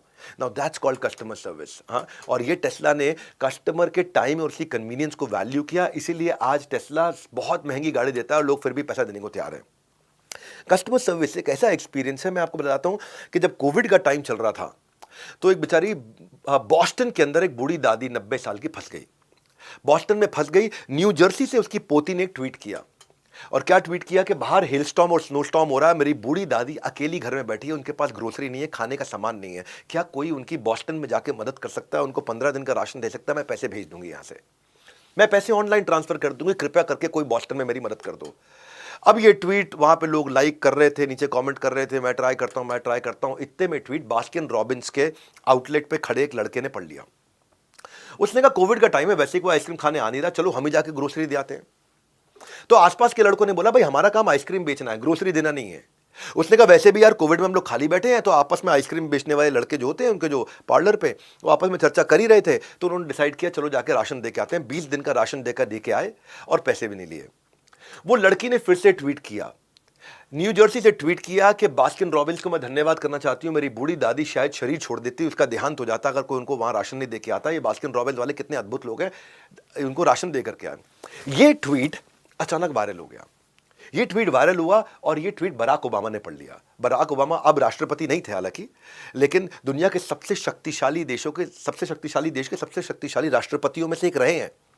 और बराक ओबामा ये पढ़ते ही उन्होंने बधाई दी बास्किन रॉबिन्स को, और बास्किन रॉबिन्स के आउटलेट पे पहुंच गए, वहां जाके आइसक्रीम खरीदी और फोटो खिंचा करके बोला this is what America is all about. ये है असली अमेरिका, जो अपनी सेल्स से ज्यादा सर्विस पे ध्यान देता है। जो इनका काम नहीं था, इन्होंने बाउंड्री ब्रेकर अवार्ड जीता है मेरे दिल से। इन्होंने बाउंड्री ब्रेक करके जाके ग्रोसरी दे करके आए। वो दिन है, आज का दिन है। अक्सर बराक ओबामा बास्किन रॉबिन्स पर आइसक्रीम खाते हुए दिखते हैं और फोटो भी डालते हैं। आप सुनो मेरी बात को ध्यान से सुनो। आप माधुरी दीक्षित को, अमिताभ बच्चन को, आप शाहरुख खान को, सलमान खान को पैसे देके नचा सकते हो, उनसे गुटखे की ऐड भी करा सकते हो। अक्षय कुमार जो हेल्थ का ब्रांड एम्बेसडर था, वो भी विमल की ऐड कर देगा। अजय देवगन तो करते ही थे, शाहरुख खान करते थे, पैसे दे दो तो कर लेंगे। लेकिन बराक ओबामा, प्रधानमंत्री नरेंद्र मोदी या फिर व्लादिमीर पुतिन, ये कितना भी पैसा दे दो, किसी के ब्रांड एम्बेसडर नहीं बनेंगे। ये ब्रांड एम्बेसडर बनाने की कहानी। आज बराक ओबामा ब्रांड एम्बेसडर क्यों बने? क्योंकि उनके दिल को जीत लिया बास्किन रॉबिन्स ने। ये है कस्टमर सर्विस की ताकत। आप कहां से कहां पहुंच सकते हो अगर आप कस्टमर के दिल में उतरना जानते हो। इसलिए कह रहा हूं, इमोशन से बड़ा, इमोशन से आता है डिवोशन। छोटी सी एक्ट ऑफ काइंडनेस। आज बास्किन रॉबिन्स ने फॉर्मर प्रेसिडेंट को अपना brand ambassador, unpaid brand ambassador, बिना पैसा खर्च किए बना दिया। क्या 15 दिन 20 दिन के राशन से। मैं अगली बात स्टोरी आपको सुनाता हूं। Rich Carlton. रिच कार्ल्टन ये वो होटल चेन है जो गेम चेंजर है, जो अपनी टीम को कोई डिसीजन लेने के लिए अप्रूवल लेने का वेट नहीं करती। अगर कस्टमर के हक में डिसीजन लेना है तो अपने आप ले लो। एक कस्टमर था वहां पे, शिकागो में रुका था, रिट्ज कार्ल्टन में, और शिकागो से उसको न्यूयॉर्क जाना था। सुबह जल्दीबाजी में उठा, सामान पैक किया, सुबह अर्ली मॉर्निंग की फ्लाइट थी, पट पट पट पट पट भागा, फ्लाइट पकड़ी और शिकागो से न्यूयॉर्क की फ्लाइट पकड़ के न्यूयॉर्क उतर गया। अब न्यूयॉर्क उतरा, टैक्सी लिया, न्यूयॉर्क अपने घर पहुंचा। जब जैसे ही वो घर पहुंचा, घर के बाहर क्या देखता है? घर के बाहर एक थैला टंगा हुआ है और उस थैले के अंदर एक मोबाइल का चार्जर है और एक चिट्ठी लिखी है, सर आप शिकागो में अपना मोबाइल का चार्जर भूल गए थे। इससे पहले कि आप घर पहुंचते आपकी मोबाइल की बैटरी खत्म हो जाती और आप चार्जर ढूंढते, चार्जर नहीं मिलता तो आप परेशान होते, हो सकता है आप अपनी जरूरी कॉल्स मिस कर जाते हैं। हमने शिकागो से न्यूयॉर्क की होटल ब्रांच को फ़ोन किया, उनको बोला लोकल चार्जर खरीदो और आपके घर के बाहर टांग दो। तो सर आपको तकलीफ ना हो इसलिए हमने आपके लिए चार्जर भेजा। अब जाने मन ये बात चार्जर की नहीं है, ये बात है कि शिकागो की टीम ने रिट्ज कार्ल्टन न्यूयॉर्क के होटल को फ़ोन करके चार्जर बाजार से खरीदवा के घर के बाहर टांगा। अब ये जो जेस्चर है, ये जेस्चर वायरल हो गया। हाँ, अब इसको बोलते हैं कस्टमर सर्विस के know before the customer tells you. इससे पहले जान जाओ कस्टमर आपको शिकायत करे, आप उस पर act upon it before he येल्स eight you. That's called a customer की जो गलती है ना, कस्टमर अगर गलती करता है तो वो आपके लिए अपॉर्चुनिटी है उसका दिल जीतने के लिए। कस्टमर गलती करता है, आप नाराज मत हो। अब अगर आपने उसकी गलती पे आपने उसका दिल जीत लिया, वो अपने आप को बेच देगा आपके लिए, वो आपका एडवोकेट बन जाएगा, वो आपके लिए सब कुछ कर देगा। लेगो बच्चों की एक खिलौने की कंपनी है जिसके बारे में थोड़ी देर पहले मैंने बताया। आपको लेगो की एक कहानी सुनाता हूं। एक बच्चा था, जिस 7 साल का लड़का था, यंग बच्चा, और क्रिसमस का पैसा बचा के निंजागो लेगो उसने खरीदा था। और वो इतना बड़ा फैन था लेगो का, इतना बड़ा फैन था कि पूरे साल पैसा इकट्ठा करके उसने अपने निंजागो लेगो अपनी गुल्लक से पैसे जोड़ करके खरीदा था। उसको इतना प्यार था, इतना प्यार था इस लेगो के साथ, इतना प्यार था कि वो हर समय उसी के साथ खेलता रहता था, हर समय उसी के साथ घूमता रहता था। एक दिन पिताजी को वॉलमार्ट जाना था। उन्होंने कहा बेटा तुम लेगो रख दो, मेरे साथ चलो वॉलमार्ट चलो, कुछ सामान खरीदने जा रहे हैं, शॉपिंग करने, आज संडे का दिन है। बच्चे ने बोला नहीं इसको साथ लेके जाऊंगा, इस लेगो टॉय को साथ लेके जाऊंगा। पापा ने बोला बेटा खो देगा वहां पे, है ना, बड़ा वॉलमार्ट है, कहीं खो गया फिर। बोला नहीं साथ ही लेके जाऊंगा मैं, इसके बिना तो कहीं जाऊंगा नहीं। वो निंजागो लेगो अपना साथ ले गया और वही हुआ जो पिता ने सोचा था, वॉलमार्ट में उसका लेगो खो गया। वो खो गया, वो बच्चा इतना उदास हो गया, इतना उदास हो गया, और तब तक लेगो ने उस आइटम को डिसकंटिन्यू कर दिया। अब लेगो निंजागो लेगो वाला प्रोडक्ट बना ही नहीं रहा था। पिताजी ने दोबारा भी ऑर्डर करने की कोशिश करी कि बच्चे के लिए खरीद देता हूँ, लेकिन बच्चा इतना उदास हो गया, इतने शौक में चला गया कि वो कमरे से बाहर नहीं निकले, कुछ खाए नहीं, कुछ सोए नहीं, किसी से बात नहीं करे, किसी दोस्त से बात नहीं करे, ना स्कूल जाए ना बाहर खेलने जाए। वो बच्चा डिप्रेशन में चला गया। अब पिता ने एक ट्वीट किया कि मेरा कोई भी दोस्त क्या मेरी मदद कर सकता है, मेरा बच्चा डिप्रेशन में चला गया, I need a help of a counsellor. उसका निंजागो लेगो जो कि अब दोबारा बनता नहीं है, खो गया। अब क्योंकि लेगो वर्ड आया था ट्विटर में, उसके ट्वीट में, तो लेगो की टीम अपने स्कैन में हमारे बारे में क्या लिखा जा रहा है उसके सामने ये ट्वीट आ गया। उसने ये ट्वीट पढ़ लिया। ट्वीट पढ़ने के बाद ये निंजागो नहीं बनाते थे, बावजूद इसके ये जान के कि बच्चा डिप्रेशन में है, इन्होंने स्पेशली असेंबली लाइन रेडी करके वो एक आइटम निंजागो लेगो बनाया, उसके 2 सेट बनाए और ले करके उनके घर पहुंच गए और जाके बच्चे को दिया। बच्चा खूब खुश हुआ, रोने लगा, और जैसे ही बच्चे ने वो लिया उतना एक्साइटेड हुआ, इतना रोया, इतना हंसा, इतना रोया, इतना हंसा, हंस रहा है, आंख में आंसू बह रहे हैं, रो रहा है। पिता ने उसका वीडियो बना लिया, वो अनबॉक्सिंग करते हुए लेगो का। वो वीडियो हो गया पूरे देश में वायरल, और इतना वायरल हो गया कि पूरे देश ने लेगो की तारीफ करी। जाने मन ये खर्चा लेगो बनाने का नहीं था खाली। क्या खर्चा आया? कस्टमर का दिल जीतने के लिए करोड़ों रुपए की एडवर्टाइजमेंट नहीं करनी पड़ती, बस एक अरे वाह फीलिंग देनी पड़ती है, और वो अरे वाह फीलिंग ने जिंदगी जीत ली। वो इतना वायरल हो गया और न्यूज़पेपर्स में आ गया। कस्टमर सर्विस जो है ना, basically doing the right thing है ना। It is not about telling people how awesome you are, it is about creating story. एक ऐसी कहानी बना देना जो कहानी आपके बारे में सब जगह बात करे।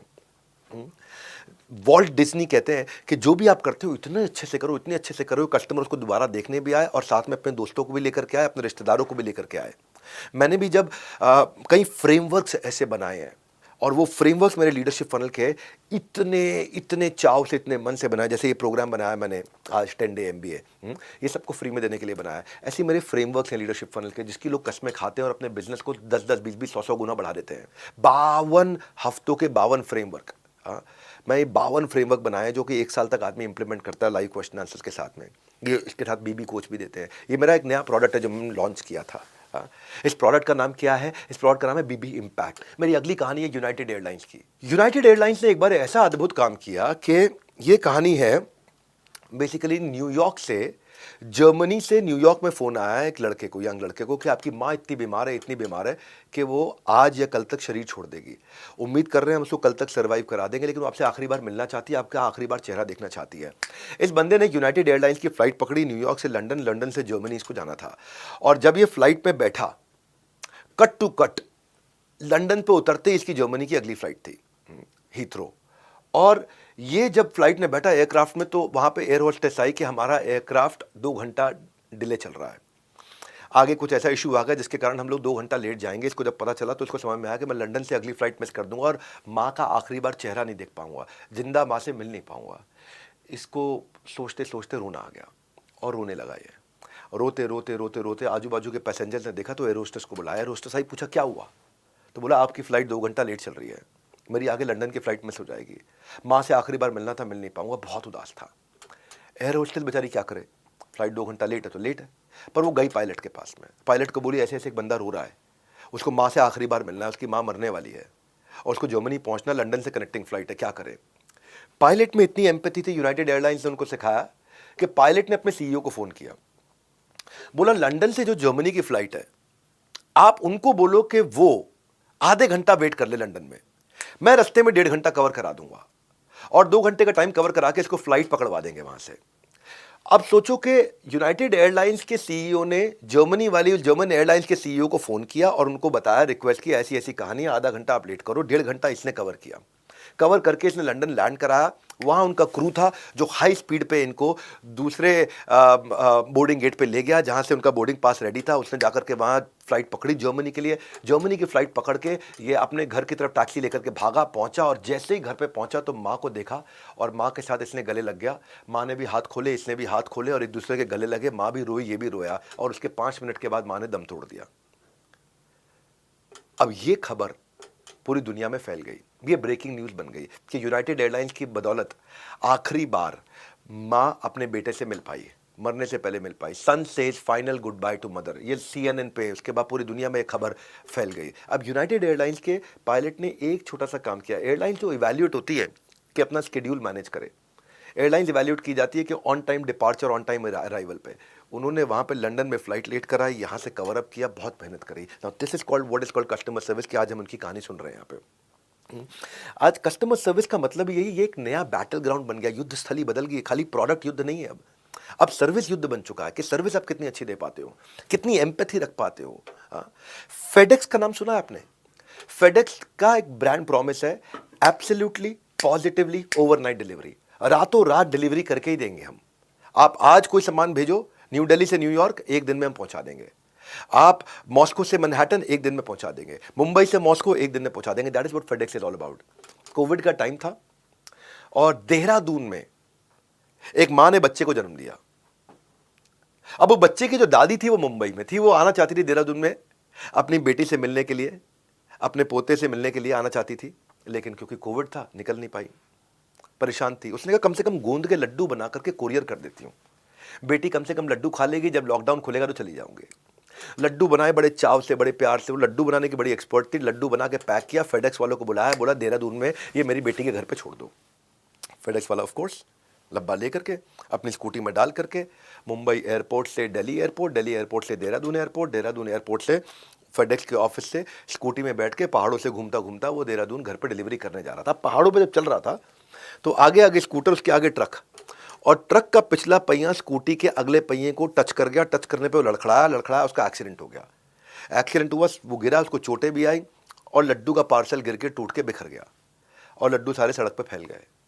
अब ये खड़ा हुआ, अपने बॉस को फ़ोन किया, ब्रांच मैनेजर को, सर ऐसे ऐसे एक्सीडेंट हो गया। उन्होंने कहा ठीक हो आप? बोले सर मैं ठीक हूँ, लेकिन जो मैं कोरियर लड्डू के लेके जा रहा था वो टूट के गिर गए, गिर के टूट गए, लड्डू फैल गए नीचे।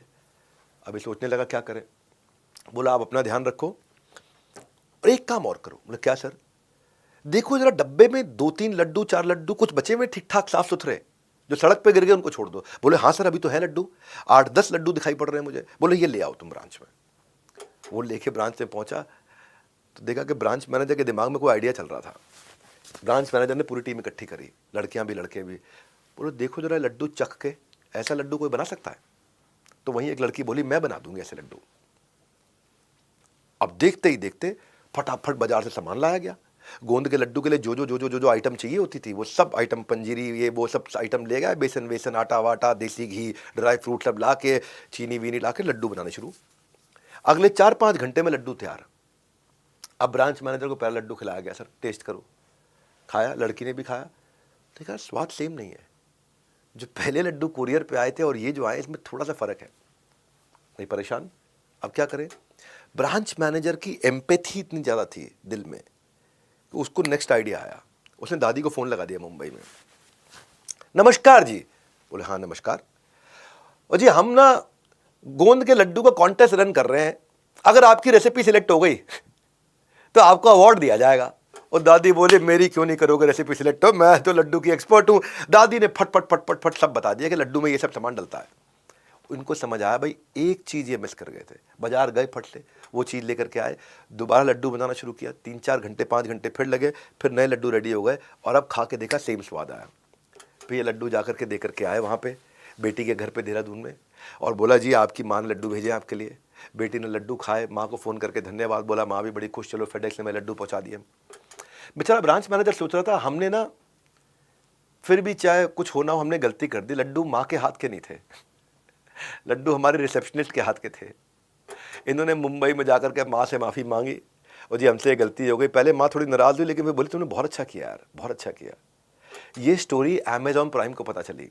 अमेजॉन प्राइम ने इसके ऊपर एक मूवी बना दी है, एक छोटी शॉर्ट फिल्म है, डॉक्यूमेंट्री। वो आप अमेजॉन प्राइम पे आप देख भी सकते हो। अगर आप अपॉर्चुनिटी ढूंढ लो ना क्रिएटिवली ऑल इन जाने के लिए, कस्टमर आपके लिए जान देने को तैयार हो जाएगा। बहुत सारी विदेशी कंपनियों के बारे में बता। आखिरी स्टोरी आपको, एक स्टोरी महिंद्रा हॉलिडेज के बारे में बताता हूँ। महिंद्रा हॉलिडेज साउथ के अंदर एक कस्टमर ने रिसेप्शन पे फ़ोन किया, मैडम हम लोग होटल आ रहे हैं क्लब महिंद्रा, हम लोग लेट हो गए हैं और ट्रैफिक में फंसे हुए हैं, कि आप हमारे 2 बच्चों के लिए खाना रख सकते हो? 2 बच्चों के लिए खाना पैक करके रख देना, नहीं तो बच्चे बेचारे भूखे रह जाएंगे। रिसेप्शनिस्ट ने बोला ठीक है। अंदर गई, किचन में जाकर के बोला 2 बच्चों के लिए खाना रख लो। शेफ ने पूछा अभी कहाँ है वो? तो मैडम ने फ़ोन किया, पूछा अभी कहाँ पे हो? तो उन्होंने जो जगह बताई, शेफ ने बताया वहाँ से सीएम साहब जा रहे हैं, एक फ्लावर रैली है, और भी दोपहर का खाना मत रखो, शाम का रखना, वो शाम तक भी नहीं पहुँचेंगे, वो रास्ता बंद किया हुआ है। अब लड़की सोची मेरी शिफ्ट खत्म होने वाली है, कौन करेगा, कौन देखेगा पीछे से? तो लड़की ने बोला कोई बात नहीं, आप एक काम करो, खाना पैक कर दो।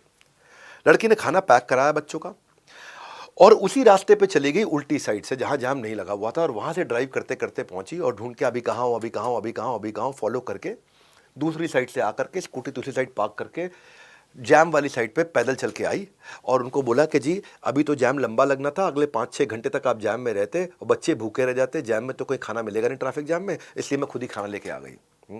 हैप्पी कस्टमर जो होता है ना जाने मन, वो आपका सबसे इफेक्टिव फॉर्म ऑफ एडवर्टीजमेंट होता है। उससे बड़ी एडवर्टीजमेंट आपकी दुनिया में कोई भी नहीं कर सकता है। Now this is what I am saying is customer service भी अपने आप में एक प्रोडक्ट है। जिस दिन ये समझ में आ गया गेम चेंज हो जाएगा। तो जो एक्सीलेंट कस्टमर सर्विस है, ये डिस्काउंट नहीं है, ये रिफंड नहीं है, ये बैड एक्सपीरियंस से आपको बचाता है। ट्रूली रिमार्केबल कस्टमर सर्विस है। ये बग फिक्स करना नहीं है, ये बेसिकली डिस्काउंट देना नहीं है, ये एक पॉजिटिव मेमोरी क्रिएट करना है कि आप उसकी रिकॉल वैल्यू में, उसकी मेमोरी में आ जाओ। छोटी छोटी चीजें आप कस्टमर सर्विस के लिए एक आदमी रख सकते हो अगर आपकी छोटी कंपनी है। पुराने कस्टमर्स को फोन करें, रिटेंशन के लिए फोन करें। पहली अगर आपको कस्टमर को फोन कर रहा है तो पहली कॉल पर रिजॉल्व करें। टर्न अराउंड टाइम ना रखें, कस्टमर सेटिस्फैक्शन स्कोर को मेजर करें, एवरेज हैंडलिंग टाइम को मेजर करें। रूल क्या है? आप act upon it before the customer येल्स eight you. ये है सबसे ऊंचा तरीका। भाई लोगों 1.5 घंटा हो गया है, कॉस्ट भले ही 0 है लेकिन नॉलेज की वैल्यू बहुत हाई है। बिना दाम दिए इतने काम का कोर्स सारी दुनिया में जब कोई बना ही नहीं सकता तो मिलेगा ही नहीं। फ्री ऑफ कॉस्ट इतना पावरफुल कोर्स, स्ट्रक्चर्ड कोर्स, एक के बाद एक 10 डे MBA। ध्यान से सुनते रहो, बताता हूँ। अगली बार लूंगा क्रिटिकल सक्सेस फैक्टर से शुरू करूंगा, जो कि कल के सेशन में होगा। स्ट्रैटेजी के ऊपर सेशन है।